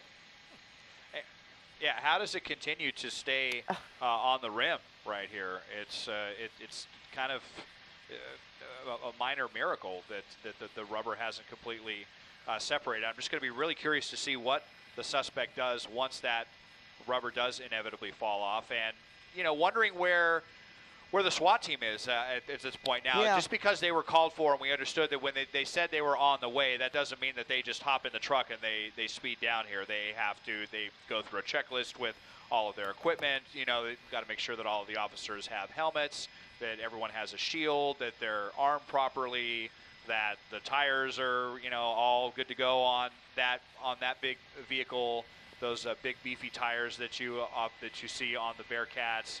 I'm sure there's a very lengthy checklist that they have to go through before they dispatch. So even though they have been dispatched, and that was maybe 15 or so minutes ago, maybe 20 minutes ago that we heard that, still no sign of the SWAT team inbound. All right, so no sign of the SWAT team. That would almost be sort of like a relief at this point if we actually knew that they were, you know, in the vicinity or even close by, but not the case. So they're still behind this car, and we haven't seen any other moves by LAPD in terms of throwing any more spike strips down. They've just been following close behind this vehicle, and the driver continues to follow this route in the Mid-Wilshire area. On and on. Yeah, no other spike attempts that we've seen. I think they're just content to follow this and then let the SWAT team handle this once they get inbound, and just you know, really hoping that they are going to be here shortly. It's been about 20 or so minutes. We'll just widen out and show you how many units we have involved in this little pursuit parade. 1, 2, 3, 4, 5, 6, Wow. 7 units, and then those are just the ones that are following this vehicle. You got the helicopter overhead. You've got units all over the perimeter that are off of this major street right now in some of the smaller areas, just kind of keeping apprised of all this as well. So it's not just 7 officers. I mean, and there's probably 2 officers per car. So you've got 14 officers there, and then you've got 2 officers in the helicopter. So a minimum of 16 LAPD officers basically just on camera, and not counting all of the other ones that may be involved in this on the periphery as well. And these have you seen any change up in terms of the cars, in terms of officers? I know sometimes when these pursuits last a while, they may, okay, I thought. Oh, there was another spike attempt right there. So, yeah, there was another one. And it almost looked like it kind of, well, I think if it caught anything, it might have just caught the tire that was already flat. So it didn't look like it hit any of the other spikes. We'll listen for radio traffic and see if they say good spike. Well, this is the first that we've seen here, now making this northbound turn, kind of deviating from the streets that the suspect had been on previously. So now we're kind of headed, I believe, towards the Hollywood area or the Mid-Wilshire area, and we'll see where this leads us. Okay, I almost thought at first that he was trying to go around it, which looks like he did, but it looks like part of it may have struck. But does that matter if you have a partial, you know, for it to be successful? It's hard to say. I think you just need one of those spikes to get in there, because those spikes will detach. There's someone else throwing stuff at this right now. It looks like a group of maybe teenagers or something, and one of them just threw a bottle. So now this is the third projectile that's been thrown at the suspect as well. So I think you really only need one spike to get in there and mess with the tire. And I don't think any more than 2 or 3 going more bottles right there. This kid could break one of these guys' windows, and I just wonder when LAPD gets really tired of this and says, come on, SWAT, let's get this going. Get down here. We got to bring this to an end. We've got people out here. They're getting rowdy. They're throwing bottles at someone that we think might have a gun in the car. We've got to shut this down. You know, it's just getting ridiculous at this point as we're northbound on La Brea, but not the case. No word about SWAT's imminent arrival. And you made a good point there too, Desmond. I mean, who knows? He makes a turn again and runs into more pedestrians, and you know, anything could happen. There's one right there, possibly. Well, there are several. Maybe taking pictures or just standing outside to see what you know, the commotion is all about. All the lights, and again, you know, those tires.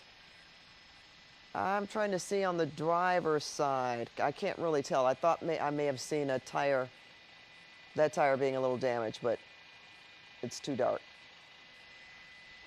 It seems like the front left tire is flat, but it's not, you know, falling apart, or it looks like it's at least low. And that was what made us wonder if these are run flat tires on this one as we just kind of creep along. And you know, obviously this is a suspect who's very agitated, certainly based on their behavior, someone that is alleged to have pulled a gun on someone else. And just because the suspect's barely moving along now doesn't mean that they might not just slam on the gas pedal at any second.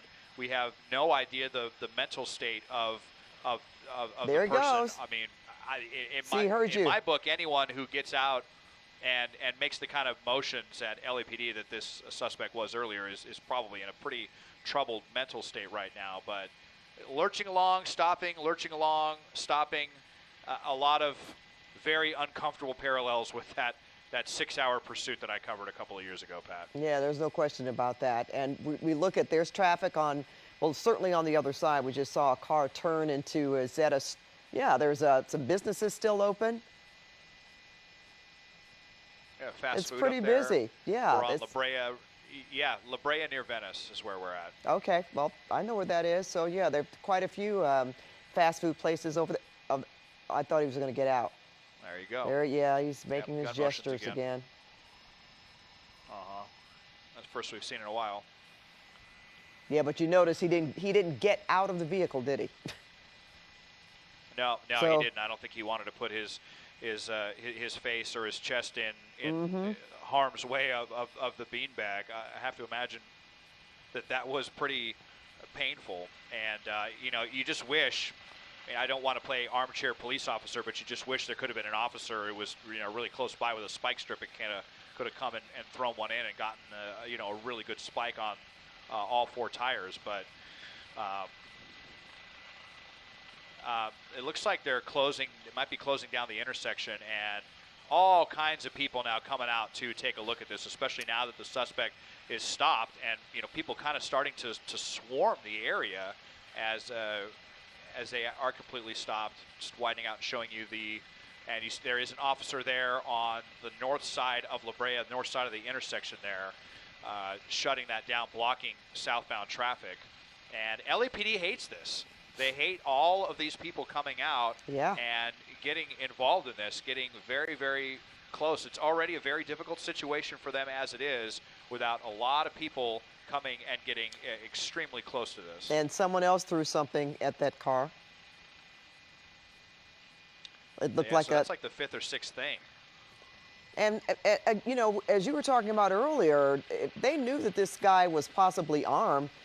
You know, you've seen people that I was going to point out that gentleman in the white shirt there, and he was very close. He was standing outside his vehicle close enough to this driver, and considering how agitated this guy could be and what he possibly has inside that car, that was pretty dangerous. So now that they shut down the intersection, she's making a U-turn. And headed headed back south on La Brea. And look at this tire. I mean, look at the rubber just continue to hold on, even in that turn. It's just hanging on for dear life on this one. It really is an amazing thing to see. I mean, we've all had flat tires, and you don't want to damage your rim, and you pull over the second that you get to do that, and it's just kind of crazy to watch these suspects get out and push these cars as hard as they can go and drive with bad tires. Whoa, what is he doing here? See, that's the guy I was talking about, Desmond. Whoa. Oh, he's kicking the car. And he just kicked the car. Yeah. And again, LAPD, how long are you going to allow this to go on? I mean, you can't control all of the people that are coming out and getting involved in this. And look at, now these people trying to agitate the agitated suspect. It's just crazy. Throwing stuff again. Oh, here. dear. And now he's hanging out the... This is just like... Oh, I thought he was hanging out the driver's side.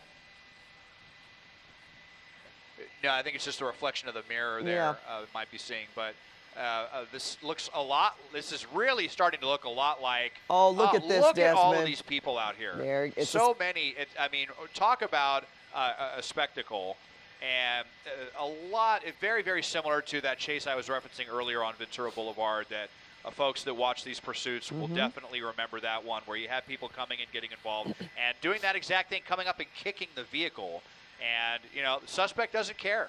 Just zoning out, just idling along with one bad tire. And LAPD just,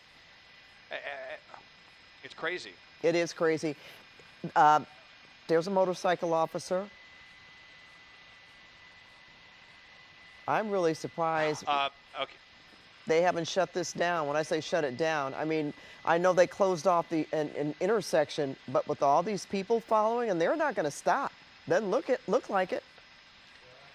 They're getting ahead of I mean, they've basically come the police to, cars. If we thought it was we thought it was a parade before, now it's, really turning into a parade. But it's, I mean, I don't want to make light of it, but look at all of these people getting right up in this. And Pat, we just got some disturbing new info on this. I'm not sure if this incident happened tonight, but apparently we're now learning that the suspect pointed a rifle and a handgun at someone inside a tent, and LAPD believes that the rifle is in the trunk. And it did happen tonight. That's what we're now being told. The rifle, they believe, is in the trunk, and they do believe that the handgun is in the waistband of that suspect. So the suspect was getting out and making all those violent motions, and LAPD believes that he actually had a gun on him at the time. So, really amazing restraint by LAPD in that situation. And you've got someone with possibly 2 weapons in the vehicle, and all of these people are just coming. If they're not aware of what's going on, obviously they haven't been watching our live stream. They've just been going on seeing the helicopter overhead and LAPD and whatever they may be shouting on the loudspeaker. But it's a very disturbing set of information that we're hearing from LAPD. That is disturbing. Now, you said they pointed it at a tent, like a homeless person, someone in an encampment. That's what it sounds like. Yeah, that's what it sounds like. Is if maybe someone living an unhoused person there, another object getting thrown at the suspect. Let's take this opportunity to peek inside and see what the driver's doing. Not really seeing any movements, but all of these people look just at this. Kicking it again. This is just there's no way that these people know that he might have a handgun in his waistband right now, or they would not be doing this. I mean, and is it for social media? Is one of your friends filming this while you go up and kick the vehicle so that you can go get some likes on Twitter or on Instagram or on TikTok?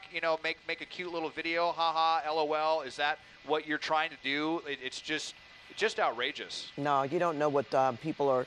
They put everything on social media, Des, and you mentioned that, the likes, and, I hate to say it, but some people live for that stuff. And look at this. I mean, this is real life drama on the streets of Los Angeles on almost Saturday morning here.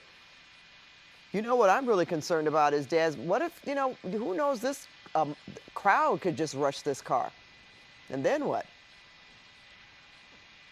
I'm surprised. Yeah, Actually, we were talking absolutely. about his state of mind. I'm surprised that he actually turned around and went in the opposite direction, knowing that there were so many people out on the street. Wow.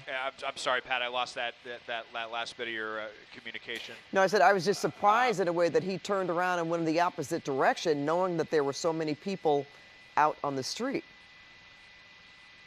Yeah, I think he's. I That really were think the approaching. suspect is just zoning out. Yeah, that were approaching at this the point. car. Yep. And I don't know if he's just ignoring people that are doing that. He hasn't had his windows down at all. Hasn't had the sunroof open at all. You can see just kind of going along and dragging this out as long as possible. And maybe just experiencing tunnel vision right now, or like I said, just probably zoned out. We have no idea if this person is under the influence of something as well. And stopping and going here on La Brea. We've been between Venice and Washington, and here we go again. Officers out with their doors open. And it's, well, not interesting, but I guess for their own safety too. They're not really, they could be on the loudspeakers telling people to get back on the, on the street or on the curb, but not getting out. And apparently, how can you do that when this person could be armed and they could put themselves in, in harm's way. But see, here we go. Now you're talking about more than one person. Right up to it. Tapping the car, kicking the window. This is, the third or fourth kick that this car has absorbed. And people just want to come out, just want to get on camera with this one, it seems. And the crowd continues to grow on this. We've got several dozen people out here as the suspect, again, and that's the same kicking guy. the car again. Yeah, that was the same guy who was involved earlier. And, I mean, is there an LAPD officer, maybe that motor officer that you would think would come up and detain this person? All these people.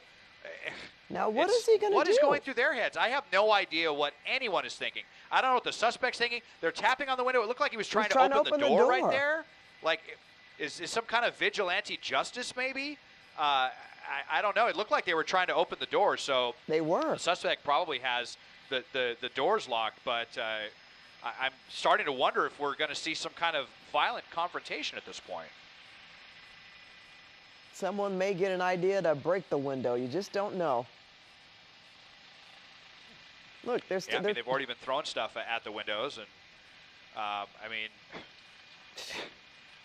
Well, I haven't seen anything like this, The suspect Desmond. just ignoring it all. We're always saying we haven't seen anything like this, and then there's something else that comes along, and we say the same thing. Yeah, I know. You really wonder how many times we can say that because we've covered so many pursuits, and we've seen the 6-hour pursuit. Never saw anything like that. We had the pursuit last night where someone was doing circles around the police and driving intentionally on the wrong way all over the place. With no law enforcement trying to stop it. We've never seen that. Now we're seeing this as well with this suspect and folks coming up and getting way too involved. What's up ahead, Desmond? Is he able to get through? It looks like, it looks like a pretty wide open street right here for the suspect. There might be LAPD way up there, but we've got the same, let's see, 2, 4, 6, 7, 8 vehicles, and there's one LAPD officer, maybe 2 officers right there that are trying to do some crowd control, but it's not going to be enough. And where is the SWAT team? We heard that they were on the way, and don't see any signs of them arriving as this just continues to get crazier and crazier. And interesting, he has not tried to speed up. He's got a straightaway there or a long boulevard, but he's still driving at the same amount of speed, even slower, really to a crawl. I notice I don't see as many people. Well, there is one person. Well, a couple. You know, when the light Well, I have to shines, wonder yeah, I see more people, in fact. I have to wonder if LAPD is, you know, threatening people with detention on this one, because it's, you know, you're completely interfering with their operation, and you know, it looks to the untrained eye like they're not doing anything, but our understanding is, you know, they're waiting for SWAT to come in and get a handle on this situation. But the longer this continues, the more they've got to deal with crowd control, people coming and getting in harm's way, and it seems like no matter what happens, it's never an easy situation for LAPD.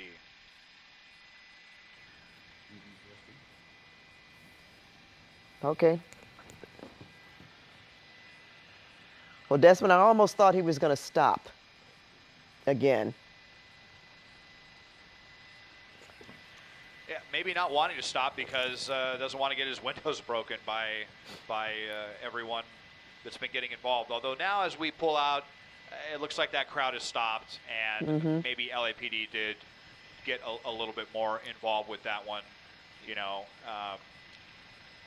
And as we are back southbound on La Brea and getting back into this residential area, a suspect that's been going on is turning into one of those marathon pursuits, just kind of tootling along here southbound on La Brea, headed back down towards the 10 freeway, ever so slowly turning around.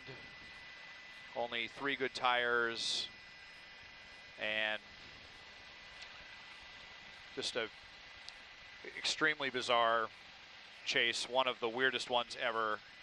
And what a way to kick off the weekend here, northbound on La Brea. Widen out and show you how many people are. Well, now the suspect coming back up into the crowd, and look at that, yanking on the handles again. You've got people looking like they're trying to get inside the car. Obviously, the suspect having their doors locked, as anyone driving in LA should. We've all seen the pursuits where people get carjacked because they have their, ooh, that was a pretty nasty hit right there. Not sure if that was a glass bottle or what, but it was full of something. But we've all seen those pursuits where people have gotten carjacked because they're driving around with their doors unlocked. So the suspect not letting that happen. Not sure if this is just vigilante justice or people just being really wild, people trying to take videos for their social media, or what all is going on this one. But incredibly weird. Just have to wonder, how many times can we say, I've never seen that before? How many? It just shows you how dynamic these situations are. And even after covering this for 5 years, we're still saying, actually 7 years, almost 7 years I've been doing this, we're still saying, how many times can we say, I've never seen this before? He's either they're throwing cans at him or he's throwing cans out. You notice that? Well, they're throwing cans at him. I thought he may have been throwing something out. Yeah. Well, I got to tell you, Desmond, I've been here for almost 33 years and I haven't seen this. We've been covering, seriously, I keep thinking about the most strange pursuits. For me, it would be that tank that was in San Diego rolling down the street, and that ended very unfortunately with the person. I believe he was naked and he didn't make it. But this is just, Yep. you know, and what's so frustrating about this is because we've seen nothing really. They haven't been able to do anything. When I say they, talking about law enforcement, they're letting it ride. Or he's getting out again. No, I bet you're not going to get out that long. No, just for a second. Yep. Well, yeah, that one became almost, you know, that one had international notoriety, that tank one. I remember that as well. That was one of the first pursuits that I've ever seen. And these situations can go south real quick. And we are talking about someone that LAPD believes has a gun in their waistband right now, which is why we haven't seen any pit maneuvers, it's why we haven't seen officers come and rush up to the vehicle and swarm them and try to pull them out, because there are times when they will do that Right. if they just think that someone is having a mental health crisis, or if they're disoriented or under the influence, they might do that. But everything changes as far as policy goes when they believe that there's a gun in the car, and we have no idea what this suspect is thinking, if they're going to surrender peacefully or not. It is definitely a concern, and especially a concern with all the people that have been coming out to get involved in this. Now we see LAPD with this intersection shut down. This is La Brea and Venice again, and everyone is looks like at least over on the sidewalk at this point. But Still yeah, a lot this of is, people. That's a busy intersection.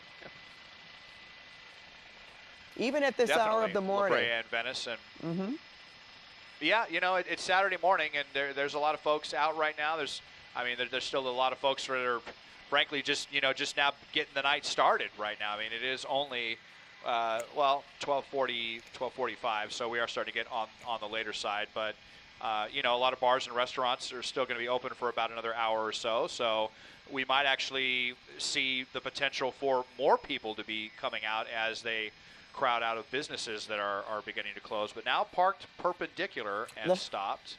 And this is the first that we've seen of this. And we'll see what the suspect is doing. Looks like he's kind of motioning through the windows, but whatever he's motioning, LAPD can't see because of the tints on the vehicle. Oh, Yeah. You know what? I think this window's broken, Pat.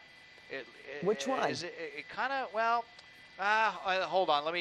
Let's wait and see it as I come around. On the passenger side? It looks like, it looks like it might be Oh, there's shattered. some. Yeah. I think I see what you're looking at. Yeah, I think I see a hole in the window there, and if this happened from a bottle or someone coming up and punching, we saw, several, maybe 3 or 4 or more punches delivered to this vehicle, but it does look like glass is missing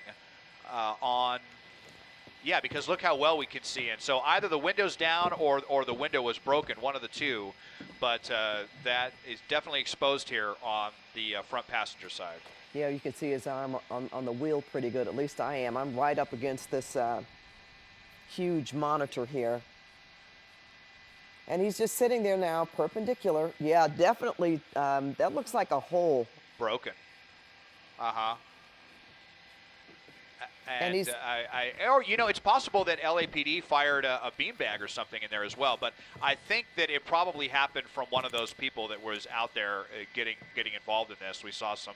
Yeah, kicking the vehicle. Someone threw a haymaker at this car, and it might have broken the glass with their fist or with a very powerfully thrown bottle. And he's not moving. Now, if he were to move forward, would he be going into a parking lot? If he decided to step on the gas, Yeah, it see? looks like he would be going into a gas station right here, where there are quite a few other people as well. Let's just hope that this is the end of the suspect moving, and this is going to turn into a standoff situation. And if the suspect's just had enough, if they're tired, if they're just kind of thinking about everything that's led up to these events, is the car out of gas? Is that tire finally done? It's still unclear. We have seen the suspect stop for stretches at a time, but definitely not giving up. Nope, and not getting out. We've talked about that. We have Right, not yeah, seen. and earlier he's when he not, was- Yes, he is was- not getting out of that car. Earlier when it was, seemed almost giddy to get out of the vehicle and make these crazy motions at LAPD. We haven't seen really any of that in the last half hour. No, and considering what he's been met with, I'm sure he would think twice about doing something like that, because while police officers were a little cautious in approaching this suspect Des, I have a feeling if he were to get out of that car and stand out there in motion like he's been doing, the people that are on the street there would not be as cautious. We've already seen them. Look at they've damaged this vehicle. I imagine they would try to rush him. Possibly. I mean, we've seen some very crazy activity. I think what would happen is if they open the door, LAPD is going to give him the opportunity to peacefully surrender, and if he starts motioning like that, then they may, go for the less than lethal again. And we don't even want to think about if he starts waving the gun around, because this is going to go south really, really quickly. And we have to remember that is what LAPD believes, is that there's 2 weapons in this vehicle, right. A rifle in the trunk and a handgun in the suspect's waistband. And just knowing that information and watching this guy get out and make the motions that he was making earlier in this pursuit, I was a bit concerned, Des, because we've seen things happen, and you don't go out and make motions at officers like you're shooting a gun at them. And it could have been anything. If he would have gotten out with a cell phone in his hand, anything, a shiny object, could have been some keys, then this could have played out much differently. That's for sure. And we don't have any information that he actually shot someone, but that he brandished a weapon. Is that correct? That's correct. It was apparently pointed a rifle at, I think it was the rifle and the handgun at someone that was in a tent. So probably a homeless person somewhere in an encampment. We're talking about a tent.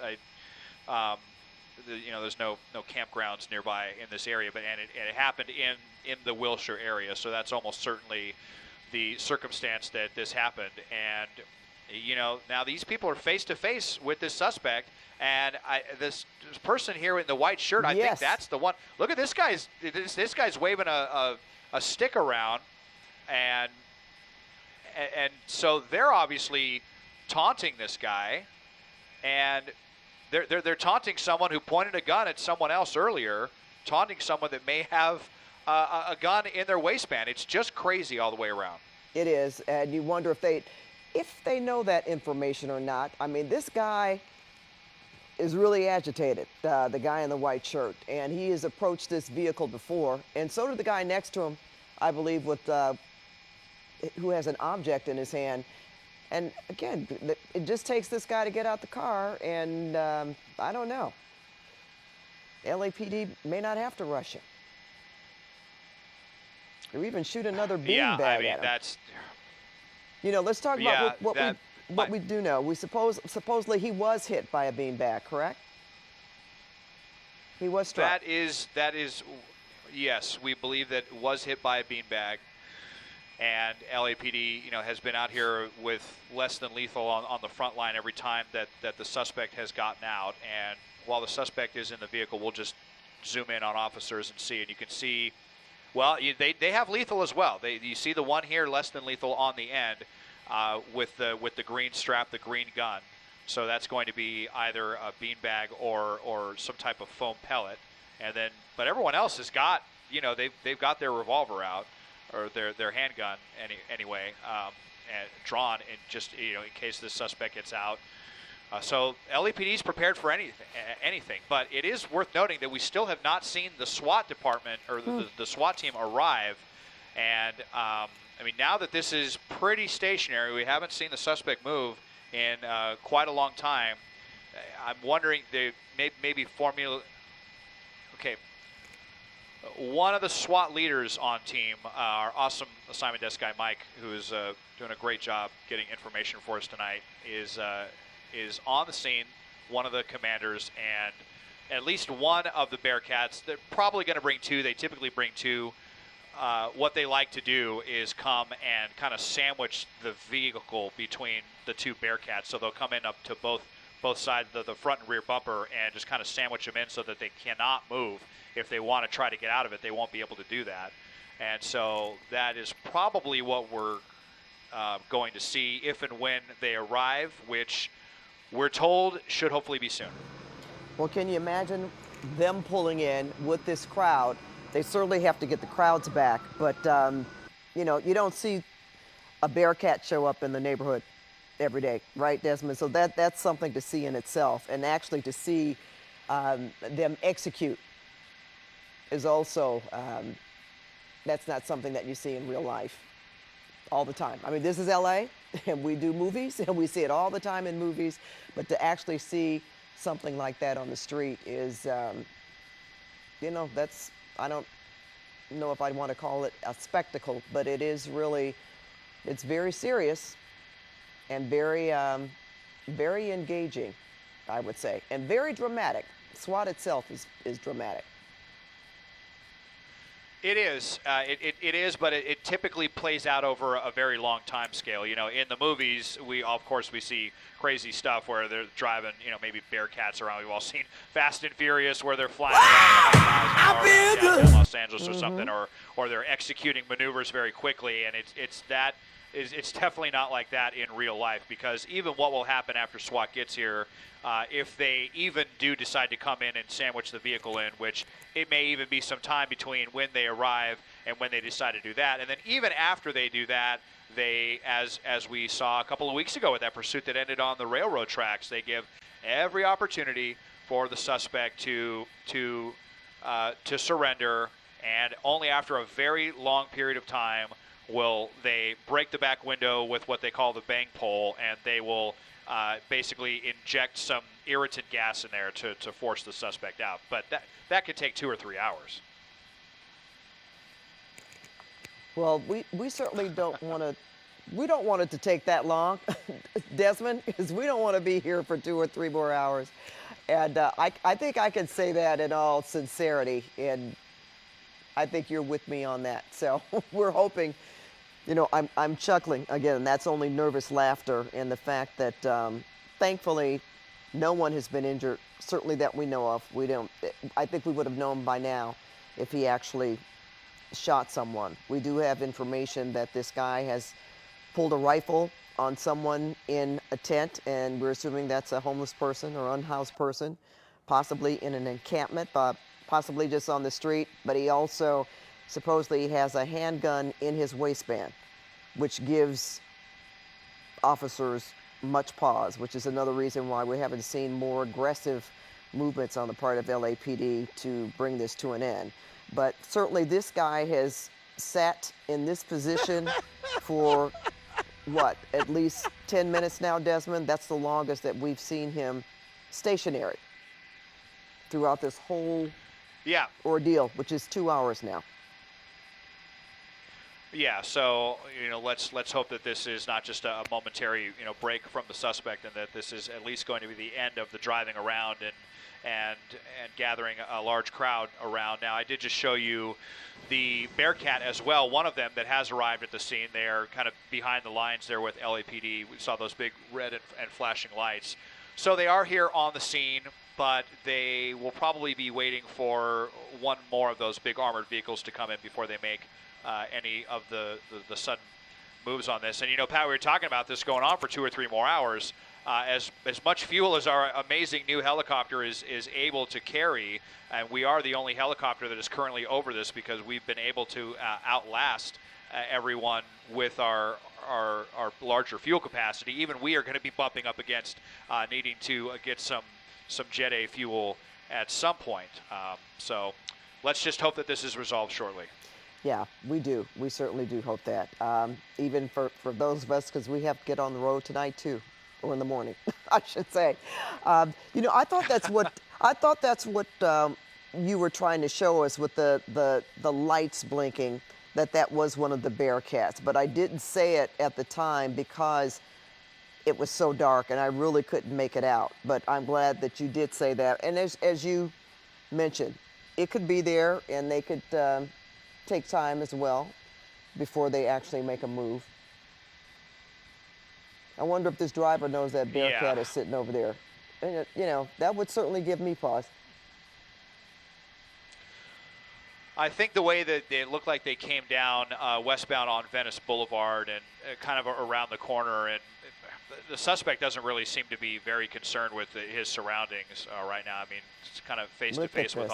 all of these people An audience. And what, I mean, I just wonder what all these people are thinking too. I mean, here's this guy out here with a stick in his hand and making threatening gestures, and I mean, it hasn't done anything to the suspect. So I mean, what are you really accomplishing by doing this? It looks like you might have a couple of stringers out here trying to get some footage, but other than that, I mean, it's just such a bizarre situation. It really is, and you wonder if there's a stare down going on. Is this guy looking at, the other guys lined up on the other side of the street, ready to just, do damage on him if he gets out that car? You have to wonder what he's thinking. But then again, that's hard to discern, considering how he's been behaving during these last couple of hours in the first place. But again, this is the longest that we have seen him stationary, not moving. I guess he's parked, Des. Guess he's got the parking brake on. Yeah, it seems like it. And I think I might even see a dent along the front fender flare here, maybe where someone came in and kicked that vehicle. It's definitely saw this vehicle taking some abuse from people that wanted to come in and get involved in this, and one of the windows shattered there, and I'm just wondering how that happened, if that was from someone's fist or if that was from this guy who has the big stick out here, or if that was from one of the bottles that was thrown. But it's just crazy how, okay, well, now this is an insane detail. Apparently someone found a chunk of concrete and tossed that at the window. So that's what we believe broke what happened. The suspect's front passenger window, was some kind of chunk of concrete that was just laying around out there.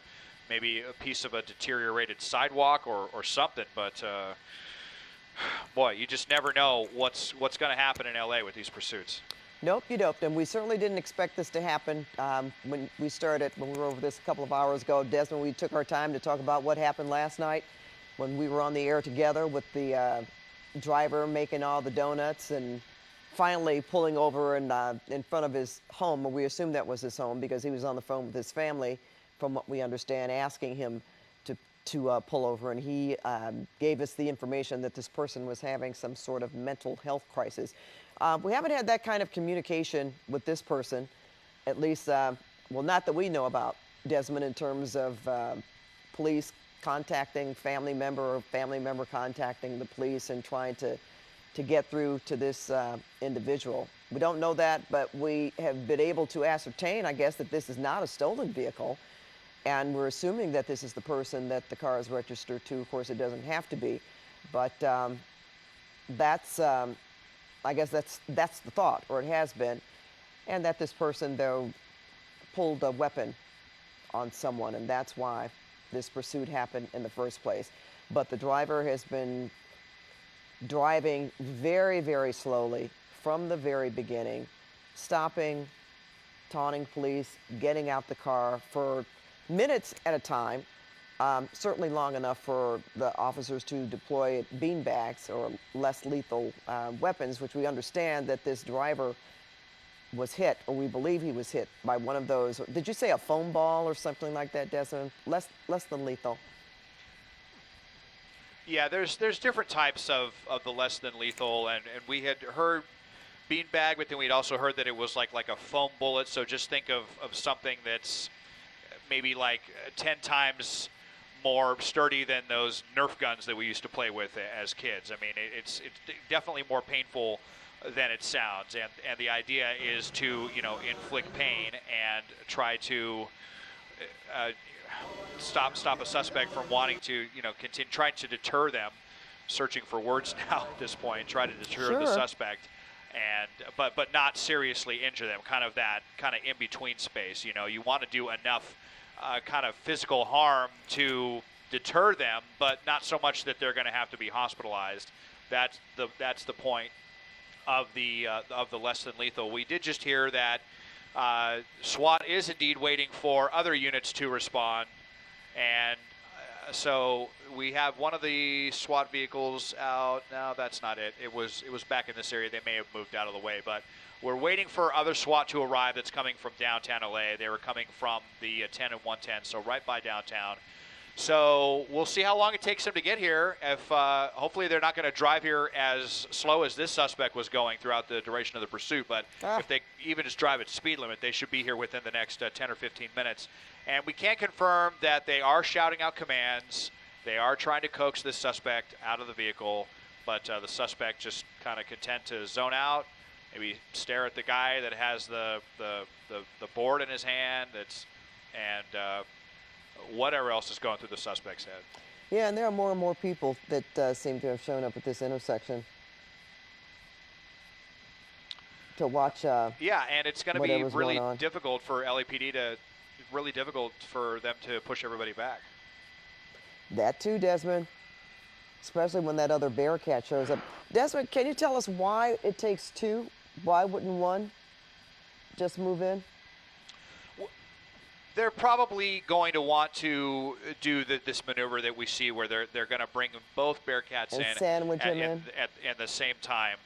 Yeah, they're going to come in opposite sides, the front and rear bumper, and basically align their bumpers and kind of sandwich the suspect in, just kind of barely make contact with the vehicle to make sure that the suspect doesn't try to take out, so that they can guarantee that this is just a standoff and that there is no chance that it can turn back in.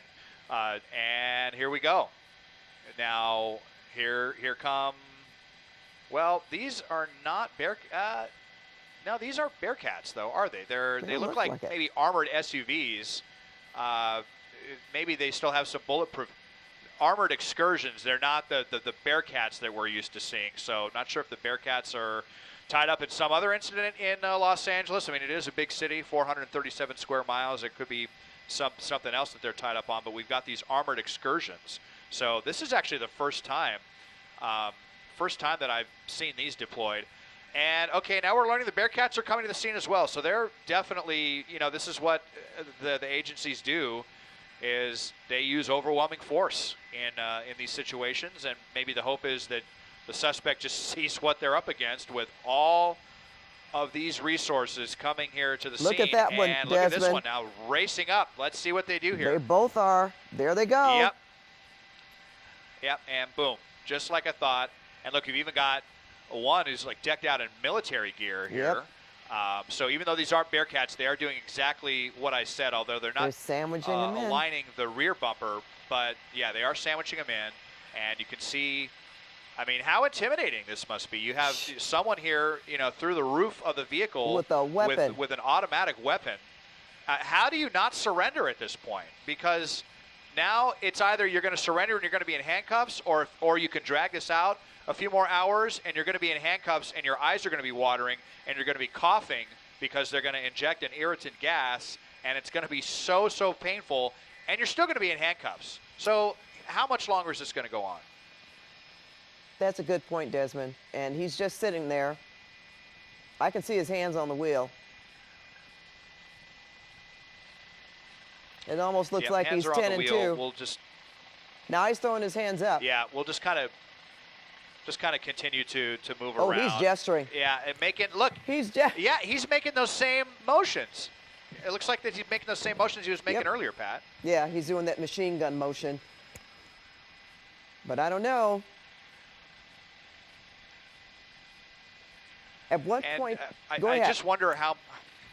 Well, I just wonder how much patience do we really need to drag this out for 2 or 3 more hours with you continuing to call out on the loudspeaker? I mean, I feel like you've already given so much deference to this suspect, so much leeway for them to come out, and you've come in, you've pinned them in, you've been calling out on the loudspeaker, the window's blown out, there's no way the suspect cannot hear you. Now you're even within earshot here with all of these officers, and you just look at all of the resources that are going into this incident to try to bring one person into custody because of whatever is going on in their brain right now. And they're out. And look, the SWAT officers, they're out. They're out of the vehicle. And here's the Bearcats. So now we've got 3 three of the vehicles. There's the classic right here, the Bearcat, the huge armored, basically a military vehicle coming in to this side as well. So surrounding on three sides, and again, you look, just he's wonder gonna nudge. what Is he could gonna possibly nudge be that going car? on. Yep. Maybe. Well, if there's any good thing here, they don't need to even worry about breaking any windows because one of the windows has been broken anyway. So why not just throw some pepper balls in there, throw some irritant gas in there, and let's just get on with this. Desmond, and look at this guy, driver. You could get out and surrender. Even if you tried to run away, I mean, you're going to run into people that are pretty upset with you too, all right, and aren't law enforcement. You know what I'm trying to say, Desmond. So, yeah, you know, right? I mean, he runs in another direction, he's going to get tackled any way you look at it. Well, they're trying to move people out of the way. Yeah, it looks like LAPD is finally getting a handle on this now that they have the suspect surrounded on three sides with armored vehicles. And now they're really making a concerted effort to shoo people out of here, tell people to go home, and just put this on KCAL 9 if you want to see how this is going to play out in the next 10 or so minutes, instead of being potentially in harm's way. But he's still sitting in the driver's seat, and he's making these motions. I can see it even from here through the window. We can see through the tint. We can see through the tint pretty well now that they have that spotlight on. And you see the arms kind of going back and forth, and it looks like he's making that machine gun motion again. Yep, but as you said, Desmond, they don't have to put up with this much longer if they don't want to. They can just, knock that window out and, spray something and get this guy out of the car, which is probably what they're going to do. Yeah, it seemed. It certainly seems that they could be. I don't know what waiting any longer is going to accomplish now when you have the suspect surrounded, and you've already been shouting out commands for more than a half hour and during the pursuit. So, and the window's already broken for you. They've got this long pole, and I know it sounds funny, but it's called bang pole. That is what the SWAT department actually calls it, because it's a pole that is capable of breaking a window, and it has a little claw on the end of it that can basically hold a gas canister, and then they can either throw a flashbang in there or some kind of irritant gas or whatever they want to attach to that claw.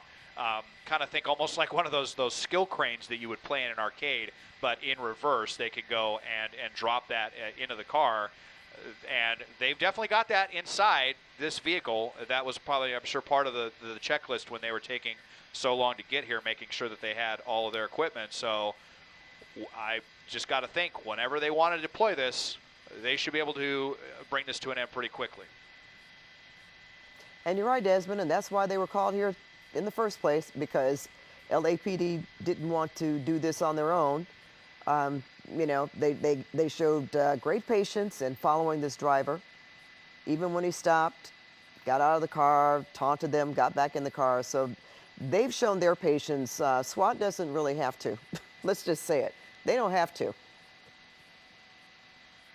No, they don't. I mean, you saw how quickly they came as soon as they came off the freeway and just rushed right up here and came in and cornered the vehicle. And I mean, 3 armored vehicles. I can't remember the last. I'm not sure I've ever seen 3 armored SUVs or 2 armored SUVs and this little mini tank come up and to come in and corner one suspect. But once again, first time for everything. Yeah, and to have them surrounded like this. I mean, we've seen SWAT deployed, especially. Oh my goodness, Desmond, I think about the Christopher Dorner situation in San Bernardino, when you had these, doors open. Okay. Doors open. There it is. Oh, are we coming? Okay, we got to be careful though, because they thought that this person had a hold gun your in their hands waistband. up. So, yeah, is this really the end of this right now? We'll try to see if we can zoom in a little bit more on this one. Because he could jump back in the car. Go just a little bit wide, yeah. Okay, I'm going to go just a little bit wide, but, you know, not only potentially armed, but agitated. The entire time, this guy has been really, really agitated. And look at him. He's not putting his hands up. No, Now he okay, did. Okay, hands are up now. Well, kind of up and down, but moving around. They don't want to see him doing this. There he Oh, goes. no, back Got in the car. back in the car. Back in the car. And, I mean, again, the guy does not want to comply at this point. How long are you willing to let this go on right now? Had an opportunity there to bring this to an end. I understand they didn't want to rush the guy, but this is just going to go on. It's just this could go on all night if this person wants it to. You know, I don't want to play SWAT officer, but it does make you wonder why they have him surrounded on all sides. Why? Now he's out again. Okay, and walking around. Well, Look at this, just pretending. Okay. Oh, never mind. Never mind. I'm just going to leave. Okay. No, they oh, got my him. God. Oh, no. Oh. Oh, no. Oh, but. Desmond, we it have looked to- like he reached goes for his underneath waist. the awning. Is that him? Wow. Okay. Yep, they got him. Wow, there's so many officers, and maybe he didn't have the gun in his waistband, or maybe he was not willing to risk a suicide by cop or something like that. But the marathon has ended, and yeah, he was running towards that crowd, and you saw just how dangerous. Look at all these people, and he was kind of running right at them, and. Well, that I wasn't a apologize. good- I couldn't get the best angle for you on that one. Well, no, listen, and that wasn't a good idea either, him running to that crowd, because they were going to stop him, don't you think? Of course. Yeah, well, yeah, there was at least one person we believe in that crowd who was, you know, wanting to use that thick, you know, not quite a 2x4, but maybe half that. That was making those threatening gestures, and but LAPD took him down right there.